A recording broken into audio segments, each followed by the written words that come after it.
They said she was poisoned the moment she walked back into London society. A cursed widow. A woman who'd buried one husband and had no business reaching for another. But when the most dangerous man in England, the Duke they whispered could ruin empires with a single word, crossed that glittering ballroom and held out his hand, Eliza Thornfield didn't flinch. She took it. And in doing so, she became the target every ruthless player in the city wanted destroyed. This is the story of how a grieving widow became the woman no one dared underestimate again. Stay until the end. Drop a like and tell us what city you're watching from. The ballroom smelled like expensive lies. Eliza Thornfield stood at the edge of it all, her black gloves gripping a champagne flute she had no intention of drinking. Around her, London's elite swirled in silks and diamonds, their laughter sharp as cut glass. She hadn't set foot in a place like this in 3 years, not since the funeral, not since the whispers started. Poor thing, so young, such a tragedy. Do you think she knew about the debts? I heard she refused every suitor who came calling. Pride, probably, or madness. She heard them now, too. Different faces, same venom. A woman in emerald satin leaned toward her companion, eyes flicking toward Eliza like she was a stain on the wallpaper. I cannot believe Lady Pembroke invited her, after everything. Desperation, darling, the other replied. The Thornfield name still carries weight, even if the coffers are empty. Eliza didn't react. She'd learned that much. Let them talk. Let them think she was too grief-stricken, too fragile, too broken to hear. She wasn't. She was just tired. Mrs. Thornfield. The voice came from behind her, smooth, controlled, belonging to a man she vaguely recognized, Lord something or other. His smile was too wide, his bow too shallow. Lord Calloway, she said, inclining her head just enough to be polite. I must say, it is a surprise to see you here tonight, he said, stepping closer than necessary. We had all rather thought you'd withdrawn from society entirely. Translation, we thought you'd given up. I find that rumors of my withdrawal have been greatly exaggerated, Eliza replied coolly. Calloway's smile thinned. Of course, though I wonder, what brings you back now? Surely not financial necessity? There it was. The knife slipped between the ribs with a grin. Eliza met his gaze without flinching. I came because I was invited, Lord Calloway. Is there a reason I shouldn't have? His eyes flickered with something ugly. Not at all. Though you must understand, people do talk. A young widow, alone, with no prospects, it raises questions. Then perhaps they should find more interesting questions to ask. She turned away before he could respond, her heart pounding harder than she wanted to admit. The room felt smaller suddenly, hotter. The chandeliers too bright, the music too loud. She needed air. Eliza moved toward the terrace doors, weaving through clusters of guests who parted like she carried plague. She caught fragments of conversation as she passed. Heard the estate's being sold. Won't last the season. No family left to speak of. She pushed through the doors and stepped into the cool night, sucking in a breath that tasted like rain and roses. The terrace was empty, thank God. She set down her glass and gripped the stone railing, willing her hands to stop shaking. This was a mistake. Coming here. Thinking she could just slip back in. Pretend the last 3 years hadn't happened. Pretend she wasn't drowning in debts her late husband had left behind like landmines. Pretend she didn't wake up every morning wondering how much longer she could hold on before the wolves came for what little she had left. Running already? Eliza spun. A man stood in the doorway. Tall, dark-haired, dressed in black that made him look like a shadow-given form. His face was all sharp angles and cold eyes, the kind of face that didn't smile unless it was calculating the best way to destroy you. Lucien Varick, the Duke of Ashmore. Every muscle in Eliza's body locked. She knew who he was. Everyone did. The man who'd inherited his title at 16 and spent the next decade turning it into an empire. Ruthless in business, untouchable in society, dangerous in ways people only whispered about after too much wine. And he was looking at her like she was the only person in the room. I'm not running, Eliza said, keeping her voice steady. I'm breathing. Smart. He stepped onto the terrace, closing the door behind him. The air in there could choke a man. Then why are you here? Same reason as you, I imagine. His gaze didn't waver. Obligation. Eliza studied him. Up close, he was worse. Not in appearance, he was handsome in the way a blade was handsome. Clean, precise, built to cut. But there was something in his eyes. Something that made her think of wolves circling in the dark. "You're staring," he said. "So are you." His mouth twitched, almost a smile. "Fair." Silence settled between them, not quite comfortable but not hostile either. Eliza turned back to the railing, half expecting him to leave. He didn't. "They're talking about you," Lucien said after a moment. "I'm aware. Does it bother you? Does it bother you that they talk about you?" "No." He stepped beside her, leaning against the railing like he owned it. "But then, I give them plenty to talk about." Eliza glanced at him. "And you think I don't?" "I think you didn't ask for it." She didn't know what to say to that, so she said nothing. "Your husband," Lucien continued, his tone conversational. "Thomas Thornfield, died 3 years ago. Carriage accident, if I recall." Eliza's jaw tightened. "You recall correctly. Left you with debts, no heirs, and a society that would rather see you disappear than acknowledge your existence. You seem very well informed." "I make it my business to be." She turned to face him fully, anger sparking. "And what exactly is your business with me, Your Grace?" Lucien met her gaze, unflinching. "I don't have one. Yet." "Yet?" "I'm considering it." Eliza laughed, a short, bitter sound. "Let me save you the trouble. I'm not interested in being anyone's project, or charity case, or whatever it is men like you do when you're bored. Men like me? Powerful. Entitled. Used to getting what they want. And what is it you think I want, Mrs. Thornfield?" "I have no idea, and I don't care to find out." She moved to leave. Lucien's hand shot out, catching her wrist, not hard, but firm enough to stop her. Eliza froze. "Let go," she said quietly. "In a moment." His eyes were intent now, searching. "You're not what they say you are." "And what do they say?" "That you're weak, broken, desperate." Eliza wrenched her hand free. "Maybe I am." "No." Lucien straightened, his gaze never leaving hers. "You're angry, and smart enough to hide it. That makes you dangerous." "I'm a widow with no money and no allies," Eliza said flatly. "I'm not dangerous. I'm irrelevant." "Then why did you come tonight?" The question hung in the air like a challenge. Eliza didn't answer. Couldn't. Because the truth was too raw, too humiliating. She'd come because she was drowning, and this was her last gasp at air. Because the estate was being sold piece by piece, and soon there'd be nothing left. Because she was 25 years old, and the world had decided she was already finished. Lucien watched her, something shifting in his expression. "You're here because you're fighting," he said quietly, "even if no one sees it." Eliza's throat tightened. "I see it," he added. Before she could respond, the terrace doors opened.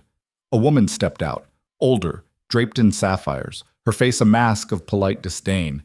"Your Grace," she said, ignoring Eliza entirely, "Lady Pembroke is asking for you."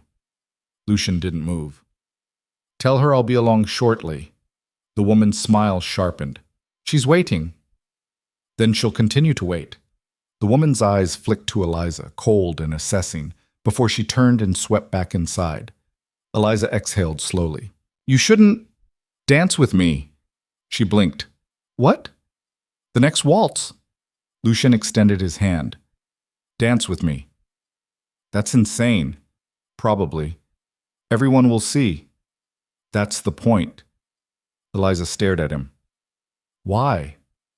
"Because I want to," Lucien said simply, "and because you need them to see that you're not afraid."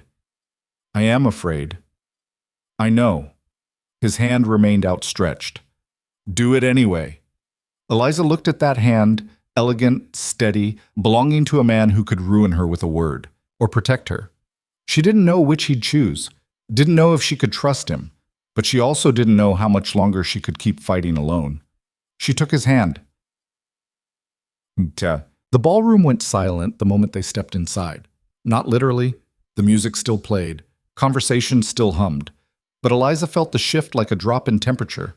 Every eye turned toward them, every whisper sharpened. Lucian didn't seem to notice or care. He led her to the center of the floor as the orchestra struck up a waltz, his grip firm and sure.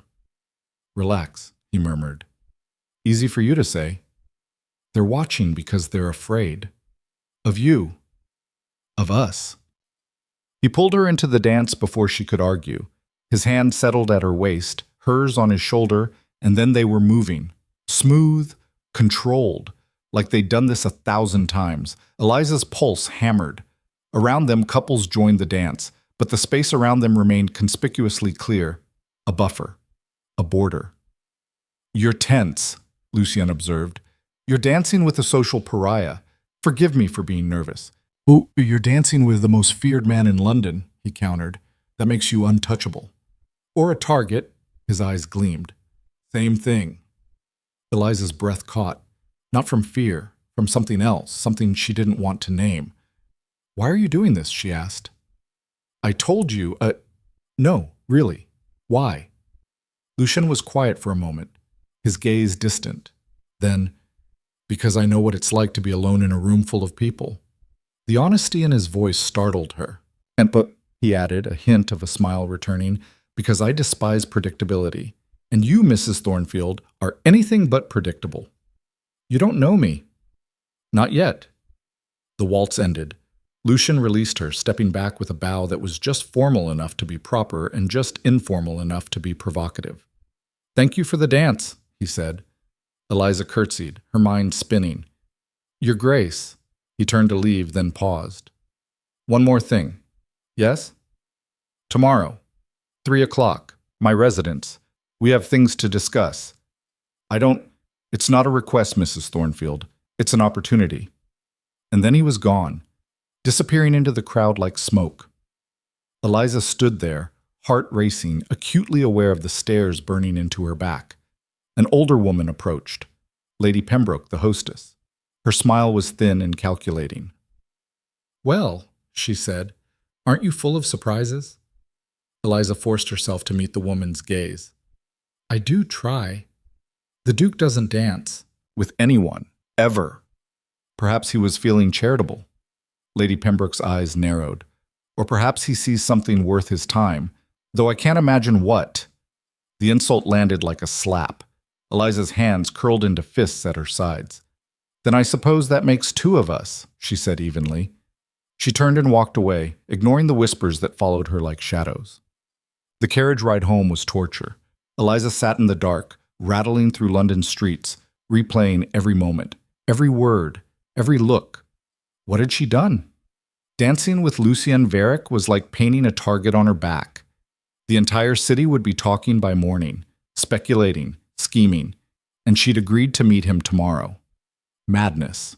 But as the carriage pulled up to her small townhouse, modest, shabby compared to the estates she'd once known, Eliza felt something she hadn't felt in 3 years. Hope.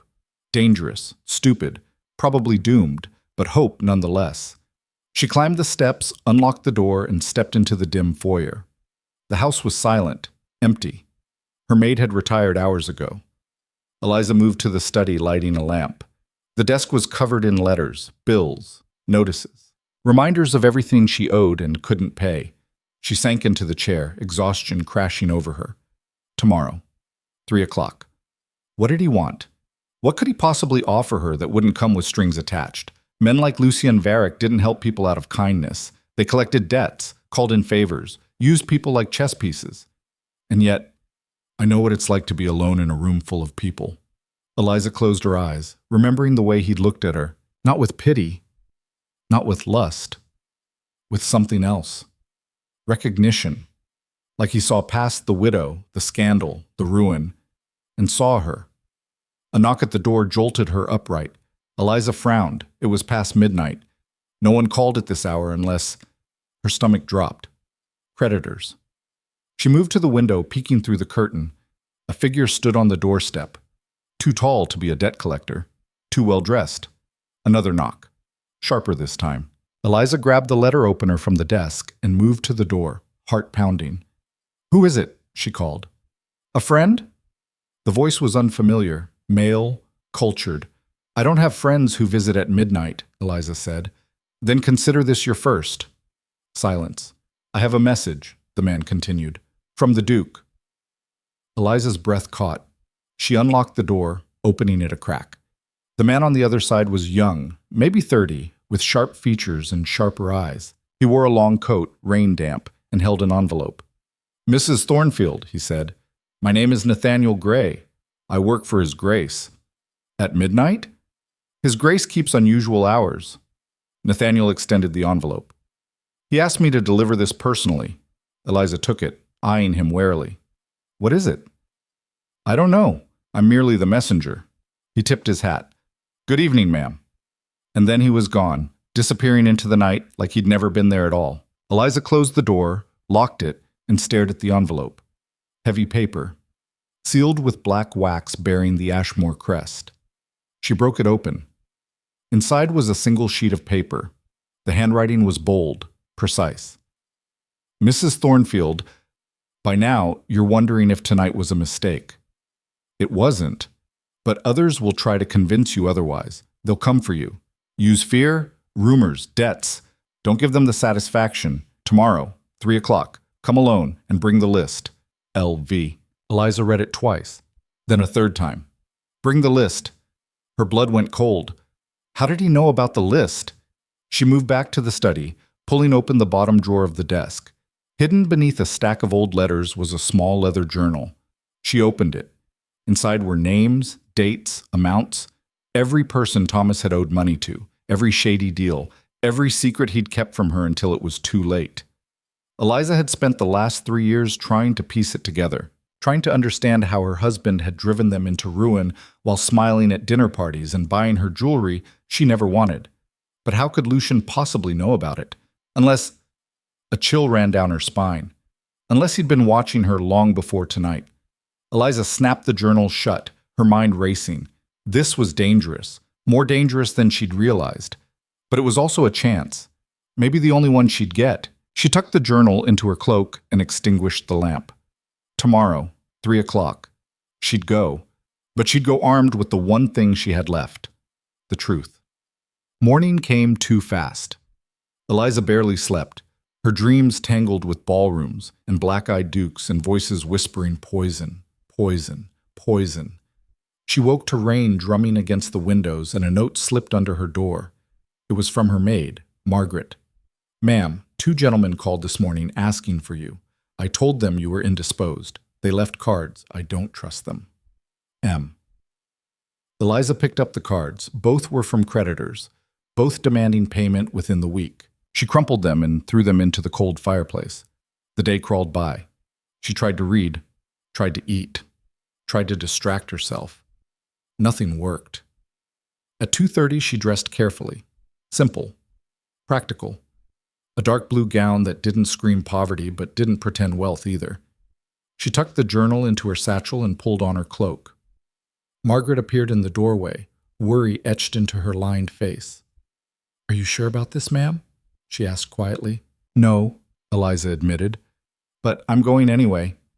Margaret nodded. Then be careful. I will. Eliza stepped out into the rain.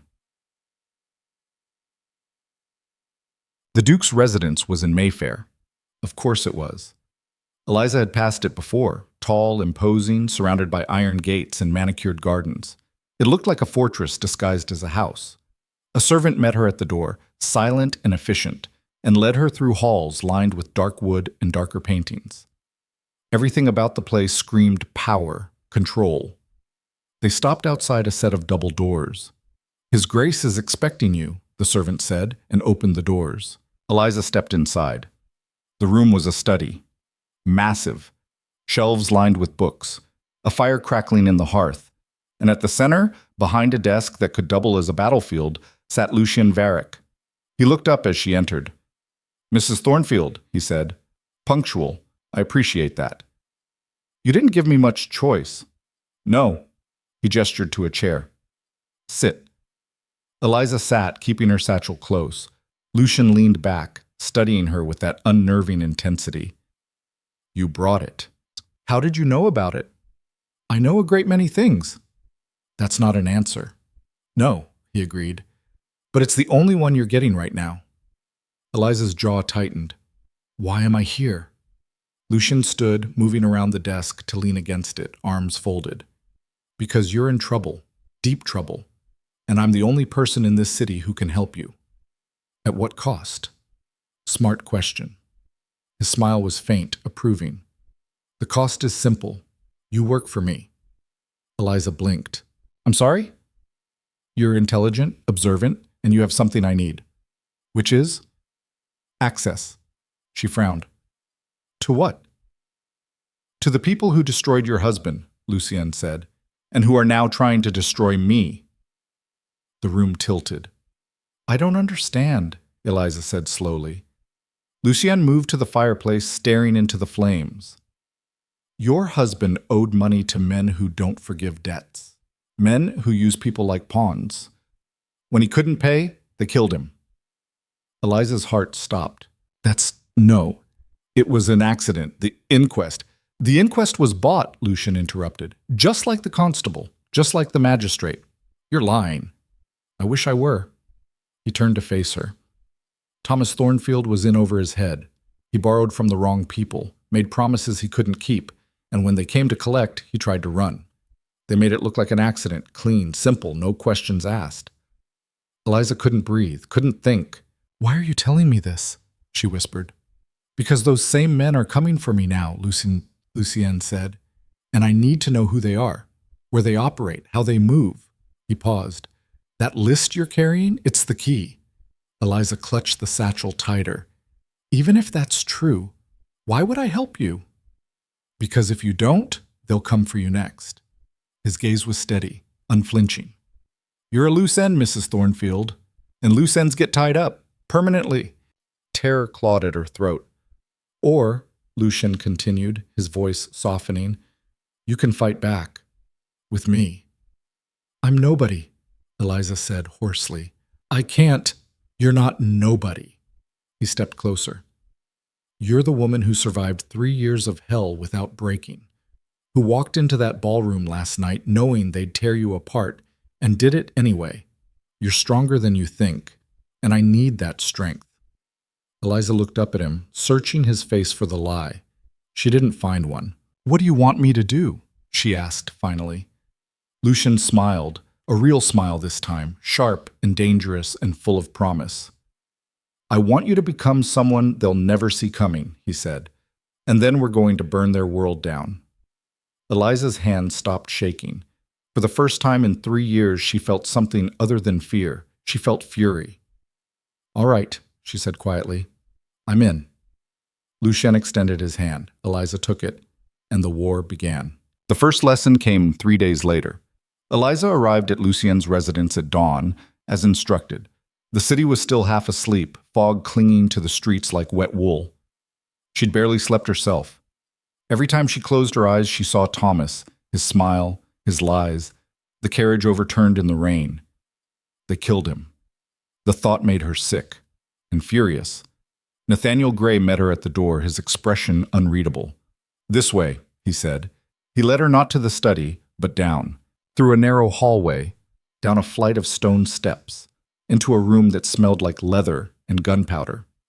Lucien was already there, shirt sleeves rolled to his elbows, standing over a table covered in maps and documents. He looked up as she entered. Good, he said. You're early. You said dawn. Most people interpret that loosely. He gestured to the table. Come here. Eliza approached, her eyes scanning the papers. Names, addresses, financial records. Some of them she recognized from her own list. These are the men who owned your husband's debts, Lucien said, tapping a cluster of names. Most of them operate through intermediaries, shell companies, false identities, but they all answer to one man. He slid a photograph across the table. The man in it was older, maybe 60, with silver hair and cold eyes. He stood outside what looked like a gentleman's club, flanked by 2 younger men. Victor Ashford, Lucien said. On paper, he's a banker. In reality, he's the head of a network that controls half of London's underground economy. Gambling, smuggling, extortion. If there's money in it, Ashford has a hand in it. Eliza stared at the photograph. And you think he killed Thomas? I know he did. Your husband wasn't the first, won't be the last. Lucian's jaw tightened. Ashford collects people the way other men collect art, uses them until they're no longer useful, then discards them. Why hasn't anyone stopped him? Because he's careful, and because he owns enough people in positions of power that anyone who tries ends up ruined or dead.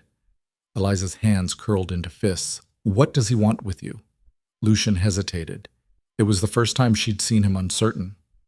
My family's shipping empire, he said finally. Ashford's been trying to force me into a partnership for years.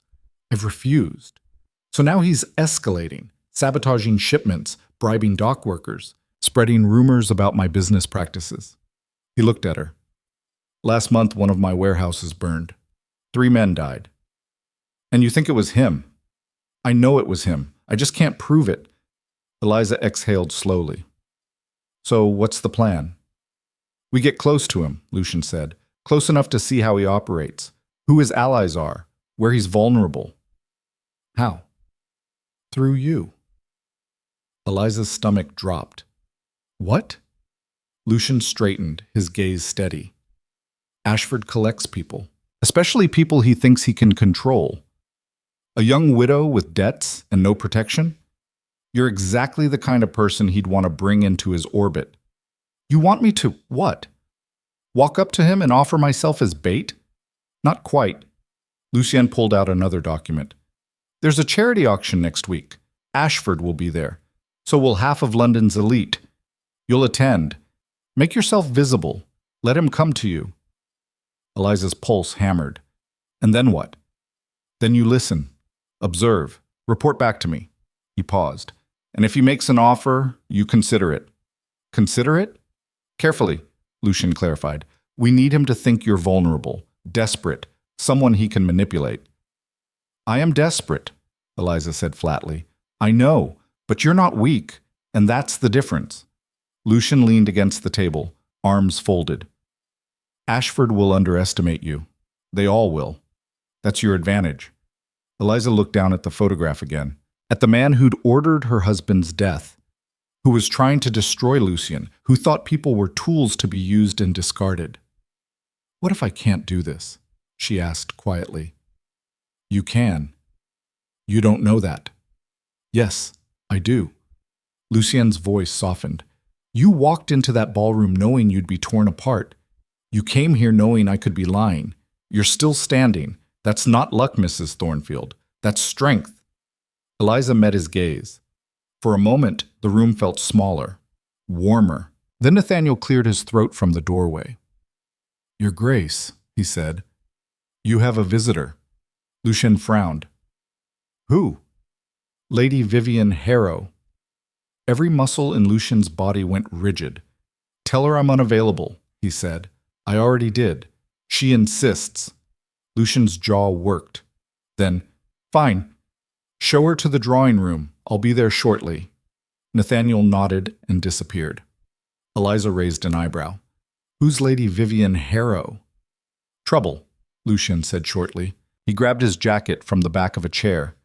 Stay here. This won't take long. Lucien! But he was already gone. Eliza stood alone in the basement room, staring at the maps and photographs, at the evidence of a war she was now part of. She should leave. Walk away. Pretend none of this was happening. But Thomas's face swam in her mind. The funeral. The debts. The whispers. No, she wasn't running. Not this time. Eliza picked up the photograph of Victor Ashford and slipped it into her pocket. Then she followed Lucien upstairs. The drawing room was all pale silk and gilded mirrors, and standing in the center of it, like a viper in a garden, was Lady Vivian Harrow. She was beautiful, viciously so. Dark hair piled high, ruby earrings catching the light, a gown that probably cost more than Eliza's entire wardrobe. But it was her eyes that struck Eliza, cold, calculating, and fixed on Lucien like he was prey. Lucien, Vivian said, her voice smooth as poison. How lovely to see you. Vivian. Lucien's tone was ice. What do you want? Such hostility, and here I thought we were friends. We were never friends. Vivian's smile didn't waver. No, but We were something, weren't we? Eliza stood in the hallway just out of sight, watching through the crack in the door. She knew she should leave, knew this was private, but something kept her rooted. That was a long time ago, Lucien said. 5 years, Vivian agreed, though it feels like yesterday. What do you want, Vivian? She moved closer, her skirts whispering. I heard a fascinating rumor about you and a certain widow. Lucien's expression didn't change. Rumors are rarely accurate. This one involved a waltz, a very public waltz. Vivian tilted her head. You don't dance, Lucien. You never have. So imagine my surprise when I heard you'd made an exception. I don't answer to you.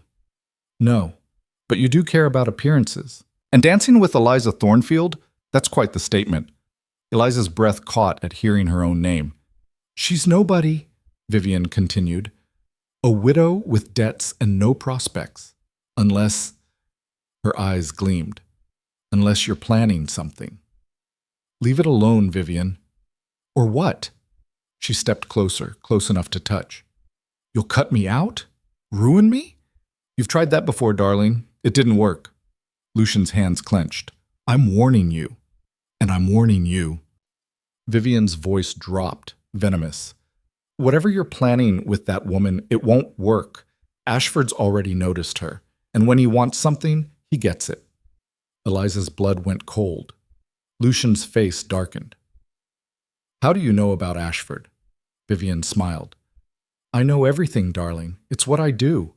She turned toward the door, toward Eliza. Eliza ducked back, heart pounding, but not fast enough. Vivian appeared in the hallway, her gaze locking onto Eliza like a hawk spotting a mouse. Well, she said, speak of the devil. Eliza forced herself to stand straight. Lady Harrow, Mrs. Thornfield.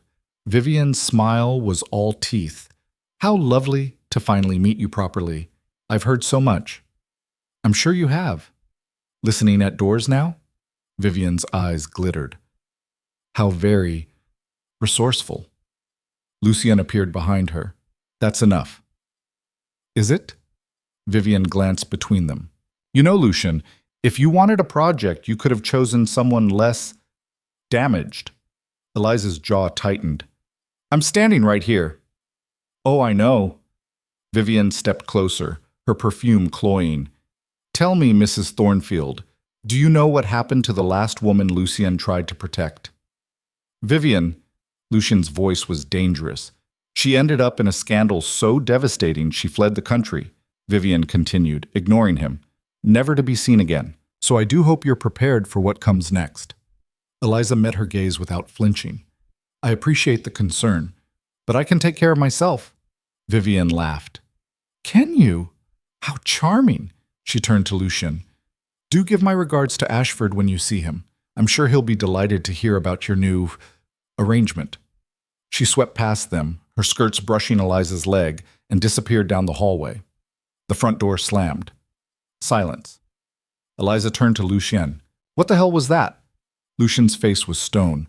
A complication. A complication. She just threatened me. She threatens everyone. It's what she does. And the woman she mentioned, the one who fled the country? Lucien looked away. That's not relevant. Like hell it's not. Eliza's hands shook. You told me to trust you, to work with you, but you didn't mention that everyone you help ends up destroyed. That's not what happened. Then what did happen? Eliza demanded. Who was she? Lucien's jaw worked. For a long moment he said nothing. Then, her name was Catherine. She was a friend. Maybe more. I don't know. We were young. He exhaled. Ashford went after her family, threatened to ruin them if she didn't cooperate. I tried to help, offered protection, but she panicked, tried to handle it herself, made a deal with people she shouldn't have trusted. What happened? They used her, got what they wanted, then leaked every detail to the papers. Lucien's voice was flat. By the time I found out, it was too late. She was gone. Eliza's anger ebbed, replaced by something colder. And Vivian was the one who leaked it. The words hung in the air like smoke. Why? Eliza asked. Because she wanted me to feel powerless, Lucien said quietly. And it worked. Eliza studied him, saw the guilt in his eyes, the anger he kept leashed tight. I'm not Catherine, she said finally. Lucien looked at her. I know. And I'm not running. I know that too. Eliza stepped closer. But if we're doing this, if I'm putting my life on the line, I need to know everything. No more secrets, no more surprises. Lucien nodded slowly. All right. Starting with Vivian, why does she hate you so much? A ghost of a smile crossed his face. Because I refused to marry her. Eliza blinked. What? 5 years ago. Her father proposed a match, said it would be mutually beneficial. I declined. He shrugged. She's held a grudge ever since. That's insane. That's Vivian. Eliza shook her head.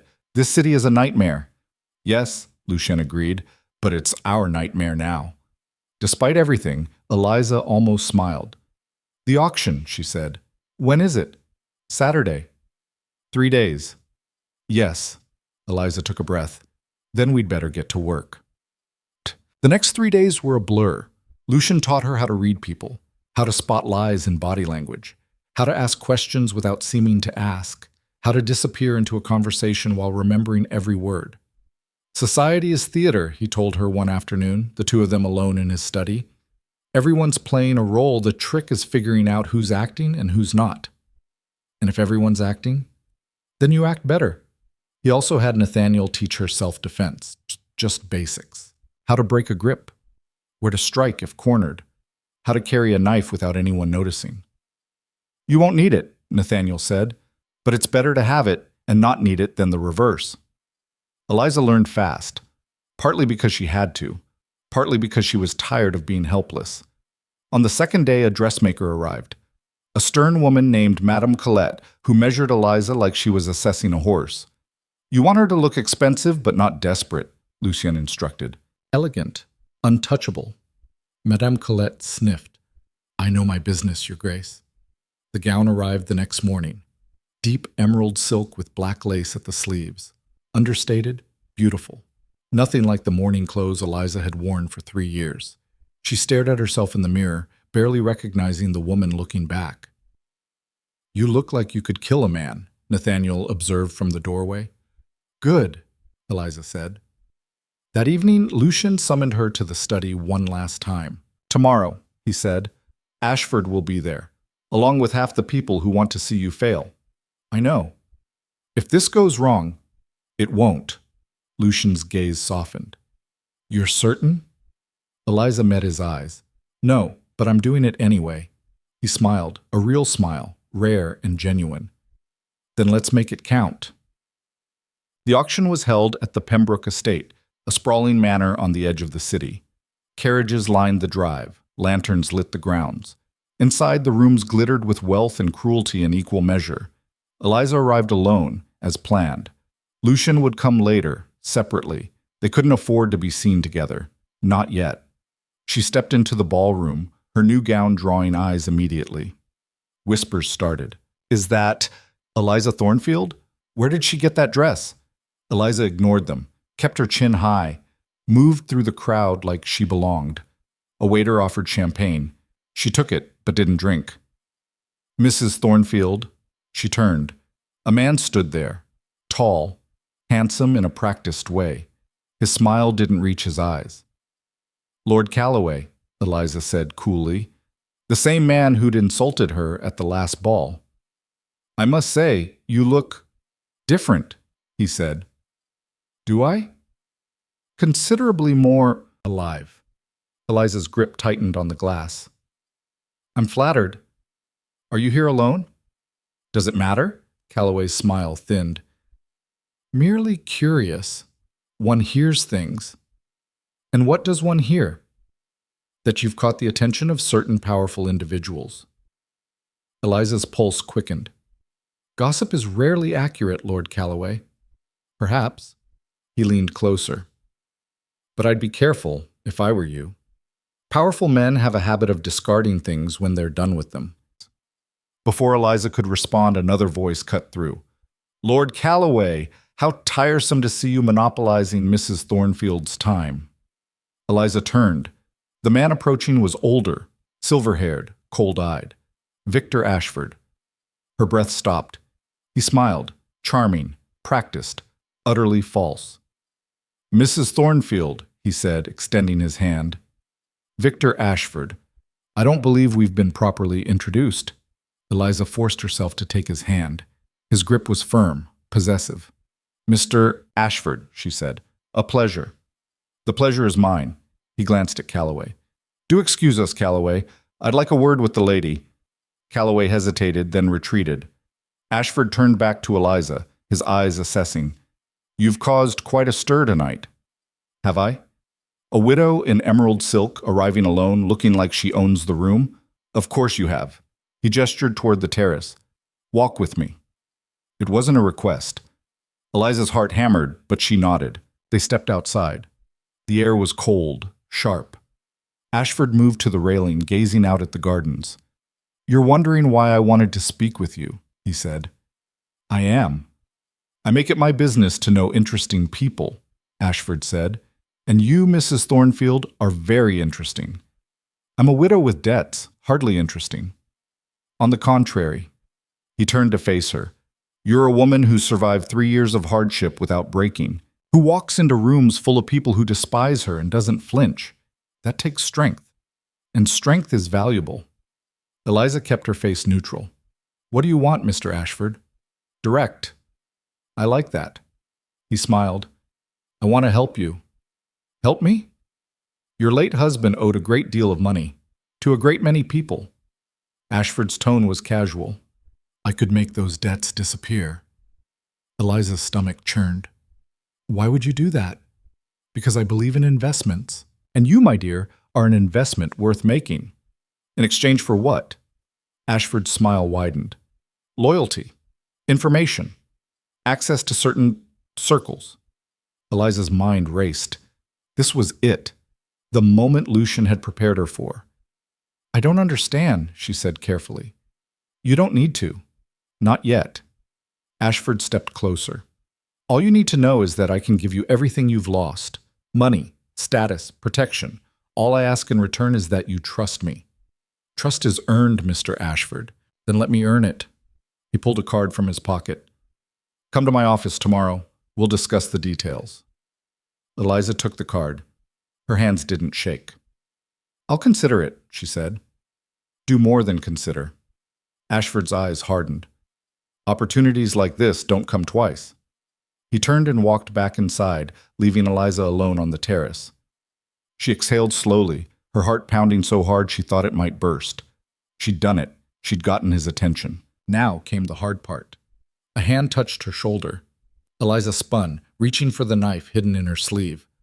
Lucian caught her wrist. "Easy," he murmured. Eliza sagged against the railing. "Don't do that." "How did it go?" He took the bait. She handed him the card. "He wants to meet tomorrow." Lucian's jaw tightened. "Are you ready for this?" "No," Eliza admitted. "But I'm going anyway." Lucian studied her. Then, carefully, he reached up and brushed a strand of hair from her face. "You're incredible," he said quietly. Eliza's breath caught. Before she could respond, voices echoed from inside, loud, angry. They both turned. Through the glass doors, Eliza saw a commotion, people shouting, someone screaming. Lucian swore and moved toward the doors. Eliza followed. Inside, chaos. A woman lay on the floor, convulsing. Guests crowded around her, some screaming, others frozen. "What happened?" Lucian demanded. "She collapsed," someone shouted. "Just collapsed." A doctor pushed through, kneeling beside the woman. He checked her pulse, her breathing. Then he looked up, his face pale. "Poison," he said. The room erupted. Eliza's blood went cold. And then she saw it. The woman on the floor. Lady Vivian Harrow. Vivian's body jerked once more, then went still. The doctor pressed 2 fingers to her throat, his face grim. "She's alive. Barely." He looked up at the crowd. "Someone fetch my bag from the carriage. Now!" 2 men bolted for the door. Eliza stood frozen, her mind racing. Poison. At a charity auction, with half of London's elite watching. This wasn't random. Lucian's hand gripped her elbow, pulling her back toward the wall, away from the crowd. "We need to leave," he said quietly. "What?" "No." "Now, Eliza." But before they could move, a voice cut through the chaos. "Stop them!" Lord Calloway stood near the door, his finger pointed directly at Eliza. "She was with her," he said, louder now. "On the terrace, right before Lady Harrow collapsed." Every eye turned toward Eliza. Her stomach dropped. "That's absurd," Lucian said sharply. "Mrs. Thornfield was with me." "After she spoke with Ashford," another voice added. An older woman in diamonds, her face twisted with suspicion. "I saw them. Quite cozy, weren't they?" Murmurs rippled through the room. "This is ridiculous," Eliza said, forcing her voice steady. "I didn't—" "You were arguing with her 2 days ago," Calloway interrupted. "At the Duke's residence. I have it on good authority." Eliza's blood went cold. Someone had been watching, reporting. "Lady Harrow argued with everyone," Lucian said coldly. "That hardly makes Mrs. Thornfield a poisoner." "Perhaps not," a new voice said, "but it does make her a suspect." Victor Ashford stepped forward, his expression grave, concerned, the perfect picture of a man caught in tragedy. "I think," he said slowly, "until we know what happened, it would be wise for Mrs. Thornfield to remain here, for questioning." The room erupted in agreement. Eliza's pulse hammered. This was a trap, a carefully orchestrated trap. "She's not going anywhere without me," Lucian said, his voice dangerous. Ashford's gaze flicked to him. "Of course, Your Grace. I merely suggest that we all cooperate with the authorities, for Lady Harrow's sake." The doctor returned with his bag, kneeling beside Vivienne again. He worked quickly, checking her pupils, her pulse, administering something from a small vial. "Will she live?" someone asked. "I don't know," the doctor said tersely. "The poison is fast-acting. If we don't identify it soon—" He didn't finish. Eliza's mind spun. Vivienne had been fine an hour ago, threatening, vicious, but alive. Who would want her dead? And why make it look like Eliza did it, unless— Her gaze shot to Ashford. He stood near the fireplace now, speaking quietly with Calloway and 2 other men. His expression was somber, but his eyes were calculating. "Lucienne," Eliza whispered. "This was him." "I know. He's framing me." "I know." "Then what do we do?" Lucien's jaw tightened. "We stay calm, we cooperate, and we find proof." But before either could move, the constable arrived, a heavy-set man with a thick mustache and eyes that had seen too much.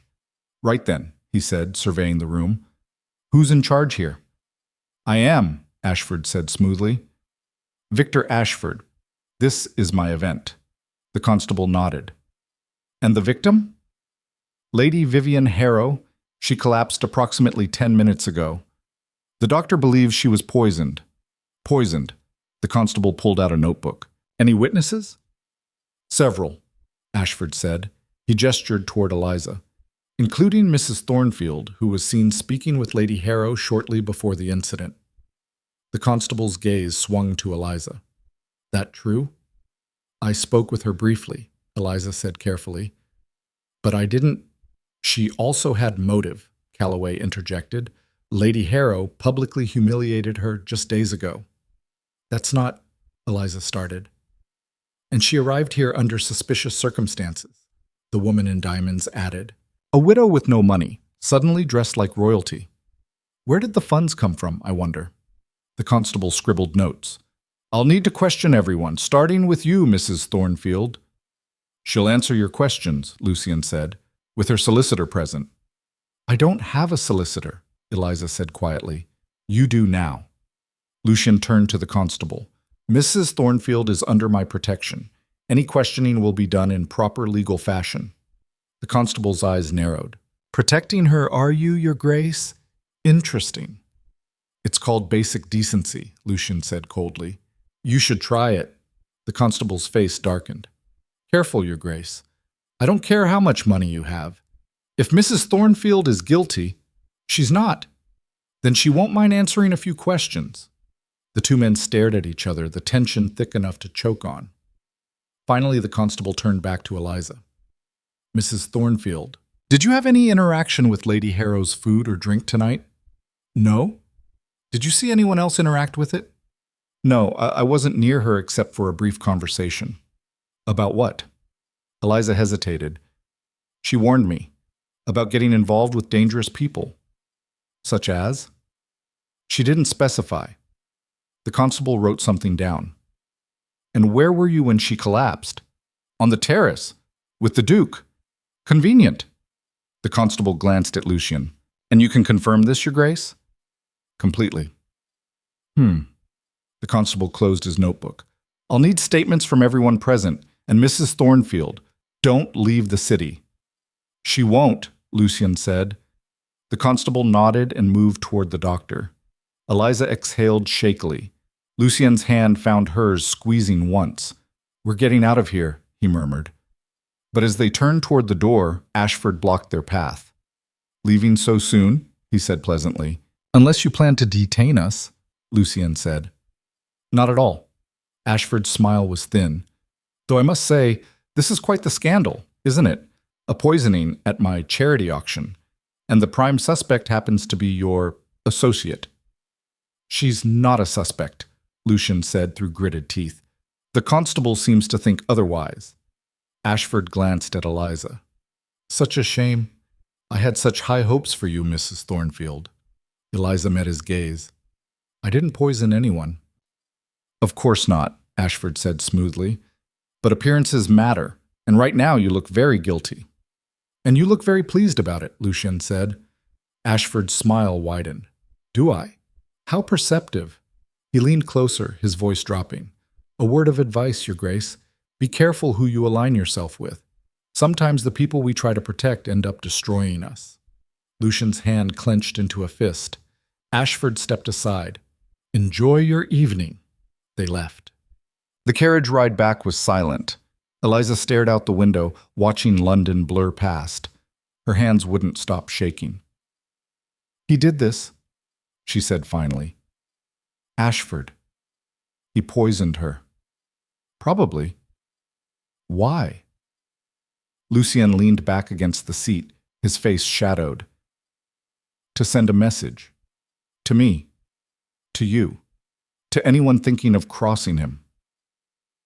Vivian was his ally. Vivian was a liability, Lucien corrected. She knew too much, talked too much. Ashford doesn't tolerate liabilities. Eliza's stomach churned, and now I'm the convenient scapegoat. Yes. So what do we do? Lucien was quiet for a long moment. Then, we prove you didn't do it. How? By finding out who did. Eliza laughed bitterly. And how exactly do we do that? The constable already thinks I'm guilty. Half of London will believe it by morning. Then we move faster than they do. Lucien met her gaze. Nathaniel's already working on it. He'll find out what poison was used, where it came from, who had access. And if he doesn't, he will. You're very confident. I'm very motivated. Lucien's jaw tightened. Ashford made a mistake tonight. He showed his hand, and that means he's vulnerable. Eliza wanted to believe him, wanted to trust that this would somehow work out.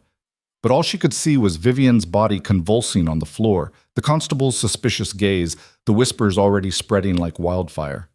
They'll ruin me, she said quietly. Even if we prove I'm innocent, the scandal alone will destroy whatever's left of my reputation. Let them try. Lucien, I mean it. He leaned forward, his eyes intense. You're stronger than they are, smarter, and you're not alone. Not anymore. Eliza's throat tightened. You can't protect me from everything. Watch me. The carriage pulled up to her townhouse. Lucien walked her to the door. Lock everything, he said. Don't answer the door for anyone except Nathaniel or me. If anything happens, anything, you send word immediately. I will. He hesitated, then, I'm sorry. Eliza frowned. For what? For dragging you into this, for putting you in danger. I chose this, Eliza said. You didn't force me. I know, but Lucienne. She touched his arm. I'm not Catherine. I'm not running, and I'm not breaking. His expression softened. No, you're not. He left. Eliza locked the door, leaned against it, and finally let herself shake. Morning came with a knock. Eliza woke with a start, still in her gown from the night before, slumped in a chair by the fireplace. Her neck ached. Her head pounded. The knock came again, louder. Mrs. Thornfield! Margaret's voice. Eliza stumbled to the door, unlocking it. Her maid stood there, pale and wide-eyed, holding a newspaper. Ma'am, she said, you need to see this. Eliza took the paper. The headline screamed at her, Widow accused in poisoning scandal. Beneath it, a sketch of her. And below that, the article. Lady Vivian Harrow remains in critical condition following a suspected poisoning at last night's charity auction. Sources indicate that Mrs. Eliza Thornfield, widow of the late Thomas Thornfield, is the prime suspect. Witnesses report seeing Mrs. Thornfield in heated conversation with Lady Harrow shortly before the incident. Mrs. Thornfield's recent association with the Duke of Ashmore has also raised questions about her sudden return to society. Eliza's hands trembled. There's more, Margaret said quietly. The back page. Eliza flipped it over. Another article. Smaller, but just as damning. Thornfield estate debts revealed. Records show that the late Thomas Thornfield owed significant sums to multiple creditors at the time of his death. Mrs. Thornfield's financial desperation may have driven her to extreme measures. The paper slipped from Eliza's hands. Ma'am? Margaret's voice was soft, worried. Eliza couldn't breathe, couldn't think. This was it. The end. Her name destroyed, her life over. Unless, Ma'am, there's someone at the back door, Margaret said. Says he's from the Duke. Eliza straightened. Let him in. Nathaniel appeared moments later, his coat damp from rain. He glanced at the newspaper on the floor, his expression darkening. You've seen it, he said. Hard to miss. It's already all over the city. Every paper, every club. He paused. Ashford's people work fast. What do? We fight back. Nathaniel pulled a folded document from his coat. The doctor identified the poison. Arsenic. Common enough, but administered in a very specific way. How? In wine. Lady Harrow's glass was laced with it. He met Eliza's gaze. Problem is, half a dozen people had access to that glass, including you. Eliza's stomach sank. But I know, but proving it is another matter. Nathaniel unfolded the document. However, I found something interesting. The wine came from a specific vineyard, one owned by a shell company. Let me guess. Owned by Ashford. Close. Owned by a man named Richard Kane, who happens to work for Ashford. Eliza's pulse quickened. That's the connection. It's a start. Nathaniel refolded the paper. But we need more. We need someone who saw Kane near the wine, or someone who can testify that Ashford ordered the poisoning. No one will testify against Ashford. He owns them all. Not all of them. Nathaniel's gaze sharpened. There's a woman, a former servant in Ashford's household. She left 6 months ago under suspicious circumstances. If anyone knows his secrets, it's her. Where is she? East End, Whitechapel. He grimaced. Not the safest area. I don't care. The Duke won't like this. Then don't tell him. Nathaniel studied her. Then slowly he nodded. All right, but we go now, before word spreads further. Whitechapel was everything Mayfair wasn't. Narrow streets, crumbling buildings, people who looked at you like you were either prey or competition. Eliza pulled her cloak tighter, grateful for the drab fabric that hid her gown. Nathaniel led her through a maze of alleys, his hand resting on the pistol beneath his coat. Stay close, he murmured. They stopped outside a tenement house. Nathaniel knocked 3 times. A woman answered, thin, tired, her hair gray before its time. Nathaniel, she said warily, what do you want? Just to talk, Mrs. Brennan. I don't talk about him. You know that. I know, but this is important. Nathaniel gestured to Eliza. This is Mrs. Thornfield. She's been accused of something she didn't do, and the man responsible is Ashford. Mrs. Brennan's eyes flicked to Eliza, assessing. Then she stepped aside. 5 minutes. They entered a small, sparse room, a single chair, a cot, nothing else. Mrs. Brennan crossed her arms. What do you want to know? Ashford's operation, Nathaniel said. The poisonings, the threats. How does he do it? Mrs. Brennan laughed bitterly. How doesn't he? The man has people everywhere, servants, constables, even doctors. The poison, Eliza said. Arsenic. Has he used it before? Mrs. Brennan went still. Why do you ask? Because someone was poisoned last night, and I'm being blamed. The woman's face paled. Vivian Harrow. Eliza blinked. You know her? Everyone in Ashford's circle knows her. She was his mistress for years. Mrs. Brennan's voice dropped until she started asking questions. About what? About the business, the deaths. She wasn't stupid. She saw things, heard things. Mrs. Brennan shook her head. I told her to stop, to leave, but she thought she was untouchable. She wasn't, Eliza said quietly. No one is. Mrs. Brennan moved to a small trunk in the corner. She pulled out a leather-bound journal. This was hers. She gave it to me before I left. Said if anything happened to her, I should use it. She handed it to Eliza. Eliza opened it. Page after page of notes, names, dates, transactions, and in the margins, in Vivian's sharp handwriting, Ashford ordered the Thornfield accident, paid Kane £500. Witnesses eliminated. Eliza's breath stopped. He killed Thomas, she whispered. He's killed dozens, Mrs. Brennan said. Vivian documented all of it, every murder, every bribe, every lie. Why didn't she go to the authorities? Mrs. Brennan laughed harshly. With what proof? Half the authorities work for him. She was gathering evidence, waiting for the right moment. And he found out, Nathaniel said. He always finds out. Mrs. Brennan's eyes were hollow. That's why I left. That's why I hide. Eliza clutched the journal. Can I keep this? You have to. Mrs. Brennan met her gaze. Because if you don't stop him, no one will. They left Whitechapel as the sun began to set. Eliza held the journal close, her mind reeling. Proof. Real, tangible proof of everything Ashford had done. But as they reached the main road, Nathaniel grabbed her arm. We're being followed, he said quietly. Eliza's heart lurched. Who? 2 men started tailing us 3 blocks back. Ashford's people? Probably. What do we do? Nathaniel's jaw tightened. Run. They bolted. Behind them, shouts. Footsteps pounding. Nathaniel pulled Eliza through another alley, vaulting over debris. She stumbled, her skirts tangling, but he yanked her upright. Keep moving!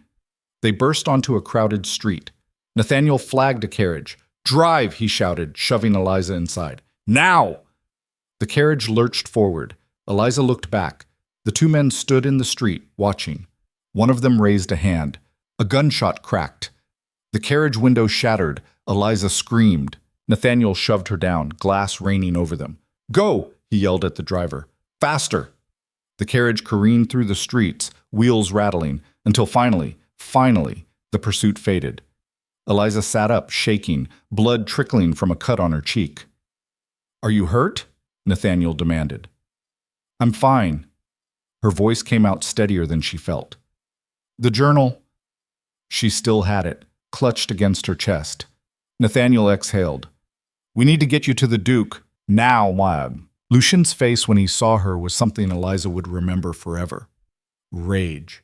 Pure, unfiltered rage.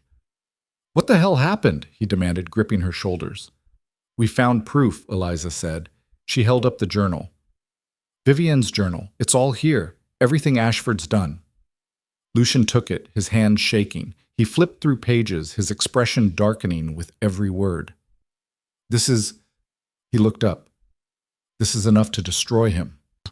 If we can get it to the right people, Nathaniel added, people Ashford doesn't own. There's no one he doesn't own, Eliza said bitterly. There's one, Lucian said slowly. He closed the journal. The Crown Prosecutor. He's been trying to build a case against Ashford for years. With this, he'd have everything he needs, Nathaniel finished. Then we give it to him, Eliza said. It's not that simple. Lucian set the journal down. The moment Ashford realizes we have this, he'll come for us. All of us. He already has, Eliza pointed out. They shot at us. Lucian's jaw clenched. Then we move tonight, before he can regroup. Tonight? Nathaniel frowned. That's risky. Everything about this is risky. Lucian turned to Eliza. Can you do this? One more time? Eliza thought of Thomas, of Vivian, of every person Ashford had destroyed. Yes, she said, but even as she said it, dread coiled in her stomach, because somewhere in the city, Victor Ashford was watching, and he always stayed one step ahead. The plan was simple.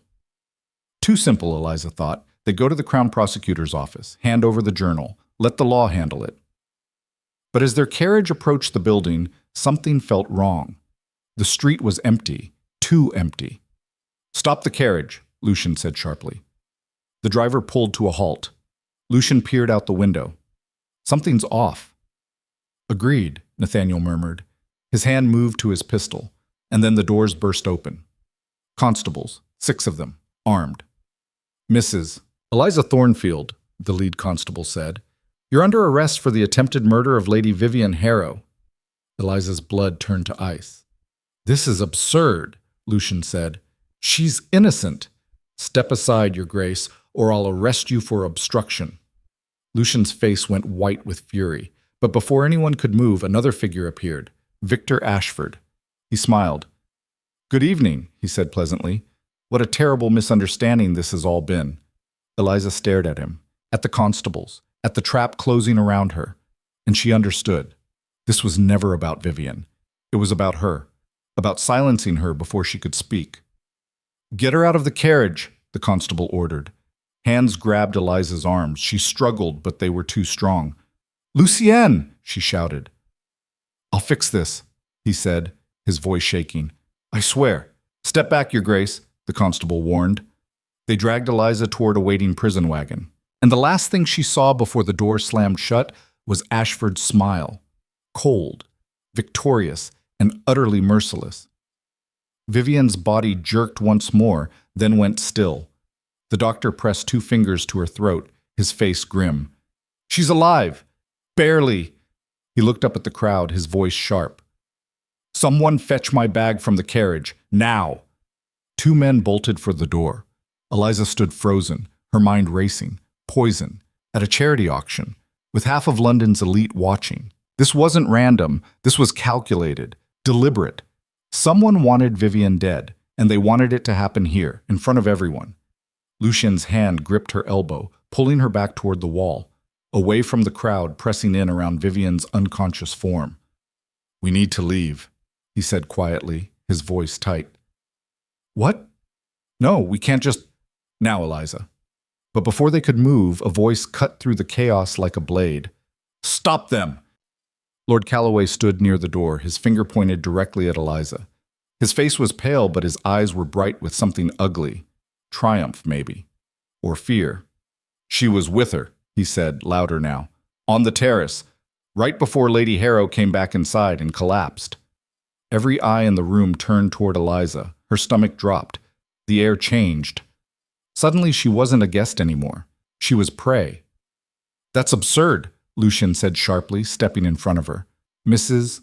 Thornfield was with me the entire time. After she spoke with Ashford, another voice added, an older woman in diamonds, her face twisted with suspicion. I saw them. Quite cozy on the terrace, weren't they? Whispering together like conspirators. Murmurs rippled through the room, building like a wave. This is ridiculous, Eliza said, forcing her voice to stay steady even as her heart hammered. I didn't... You were arguing with Lady Harrow just 2 days ago, Calloway interrupted, his voice gaining confidence. At the Duke's residence. I have it on good authority. Witnesses heard you threatening her. Eliza's blood went cold. Someone had been watching, listening, reporting back. Lady Harrow argued with everyone, Lucian said coldly. That hardly makes Mrs. Thornfield a poisoner. Perhaps not, a new voice said, smooth and measured, but it does make her a person of interest. Victor Ashford stepped forward from the crowd, his expression grave, concerned, the perfect picture of a man caught in the middle of tragedy, trying to do the right thing. Eliza's hands clenched into fists. I think, Ashford said slowly, letting his gaze sweep the room before landing on Eliza, until we know what happened here tonight, it would be wise for Mrs. Thornfield to remain, for questioning, to clear her name, of course. The room erupted in agreement, voices overlapping. Absolutely. She shouldn't be allowed to leave. Someone send for the constable. Eliza felt the walls closing in. This was a trap, a carefully orchestrated trap, and she'd walked right into it. She's not going anywhere without me, Lucien said, his voice dangerously low. Ashford's gaze flicked to him, and for just a second something cold and amused flickered in his eyes. Of course, Your Grace. I merely suggest that we all cooperate with the authorities when they arrive. For Lady Harrow's sake. Surely you want justice for her as much as we all do. The doctor returned with his bag, kneeling beside Vivian again. He worked quickly, checking her pupils with a small light, pressing his ear to her chest, administering something from a vial. Will she live? Someone asked, their voice hushed. I don't know yet, the doctor said tersely, not looking up. The poison is fast-acting. If we don't identify it and administer the correct antidote soon, her chances are… He stopped himself, shaking his head. I need quiet. Everyone back. Eliza's mind spun. Vivian had been fine an hour ago. Vicious and threatening, yes, but very much alive. Healthy. Who would want her dead? The obvious answer was plenty of people. Vivian had made enemies the way other women collected jewelry. But to do it here? Now? In front of everyone? That took planning. Resources. Power. Her gaze shot to Ashford. He stood near the fireplace now, speaking quietly with Calloway and two other men she didn't recognize. His expression was appropriately somber, concerned, but his eyes told a different story. They were sharp, assessing, watching everything, watching her. Lucienne, Eliza whispered, stepping closer to him. This was him. I know. He's framing me. I know. Then what do we do? Lucian's jaw tightened, a muscle jumping beneath the skin. We stay calm. We cooperate, and we find proof before they can bury us with lies. But before either could move, heavy footsteps echoed from the entrance hall. The constable had arrived, a heavy-set man with a thick mustache, tired eyes, and the look of someone who'd seen too much and trusted too little. Right then, he said, surveying the room with the weariness of a man interrupting his dinner for this. Who's in charge here? I am, Ashford said smoothly, stepping forward. Victor Ashford. This is my charity event. The constable pulled out a worn notebook and a pencil stub. And the victim? Lady Vivian Harrow. She collapsed approximately 15 minutes ago. Dr. Pembroke believes she was poisoned. Poisoned. The constable wrote slowly, his handwriting cramped. Right. Any witnesses to the actual poisoning? Several witnesses to the events leading up to it, Ashford said carefully. He gestured toward Eliza with what looked like reluctance, a masterful performance, including Mrs. Eliza Thornfield, who was seen in private conversation with Lady Harrow shortly before the incident. The constable's gaze swung to Eliza, heavy and evaluating. That true, ma'am? Eliza forced herself to meet his eyes. I spoke with her briefly on the terrace, but I didn't poison anyone. She also had motive, Calloway interjected, stepping forward eagerly. Lady Harrow publicly humiliated her just days ago, made certain accusations about her character. Everyone heard about it. That's not motive for murder, Eliza said, her voice sharper than she intended. Isn't it? The woman in diamonds moved closer, her face pinched with malicious certainty. And she arrived here under very suspicious circumstances. A widow with no money, no prospects, suddenly dressed in silk and emeralds like she's royalty. Where did the funds come from, I wonder? What sort of arrangement did she make? The implication hung in the air, ugly and deliberate. The constable scribbled more notes. I'll need to question everyone present, but we'll start with you, Mrs. Thornfield. She'll answer your questions, Lucien said, his voice like steel. With her solicitor present. I don't have a solicitor, Eliza said quietly. You do now. Lucien turned to the constable, his posture rigid. Mrs. Thornfield is under my protection. Any questioning will be done in accordance with proper legal procedure. The constable's eyes narrowed and something changed in his expression. Recognition, maybe, or resentment. Protecting her, are you, Your Grace? That's very interesting indeed. It's called basic decency, Lucien said coldly. You might try it sometime. The constable's face darkened. Careful, Your Grace. I don't care how much money you have or what title you carry. If Mrs. Thornfield is guilty of attempted murder, she's not. Then she won't mind answering a few simple questions. Will you, ma'am? All eyes turned to Eliza. She felt the weight of their stares, their suspicion, their eagerness to believe the worst. No, she said. I won't mind. The constable flipped to a new page. Did you have any interaction with Lady Harrow's food or drink tonight? No, none. Did you see anyone else interact with it? No, I wasn't near her except for our conversation on the terrace. And what was that conversation about? Eliza hesitated. How could she explain without sounding guilty? She warned me about getting involved with dangerous people. What dangerous people? She didn't specify. She seemed to think I was making a mistake by… Eliza stopped herself. By what? The constable pressed. By accepting the Duke's assistance with my late husband's debts. Murmurs rippled through the room again, louder this time. The constable wrote this down carefully. And where were you when Lady Harrow collapsed? On the terrace, with the Duke. How convenient. The constable glanced at Lucien. And you can confirm this, Your Grace? Completely. We were discussing the auction items. The constable closed his notebook with a snap. I'll need written statements from everyone present. The event is now under investigation. No one leaves until I have names and addresses from each of you. He turned back to Eliza. And Mrs. Thornfield, you are not to leave the city. Is that understood? Perfectly, Eliza said. She won't, Lucien added. The constable nodded and moved toward the doctor, who was still working over Vivian's prone form. Eliza exhaled shakily, her legs suddenly weak. Lucien's hand found hers, hidden in the folds of her skirt, and squeezed once, hard. We're leaving, he murmured. Now, before this gets worse. But as they turned toward the door, Victor Ashford materialized in front of them, blocking their path with a pleasant smile. Leaving so soon? He said, his tone conversational. Unless you plan to physically detain us, Lucien said. Not at all, Your Grace. Not at all. Ashford's smile widened slightly. Though I must say, this is quite the unfortunate turn of events, isn't it? A poisoning at my charity auction, and the prime suspect happens to be your… associate. She's not a suspect, Lucien said through gritted teeth. The constable seems to disagree. Ashford glanced at Eliza, his expression sympathetic in a way that made her skin crawl. Such a shame, Mrs. Thornfield. I had such high hopes for our conversation earlier. I was quite prepared to help you with your financial difficulties.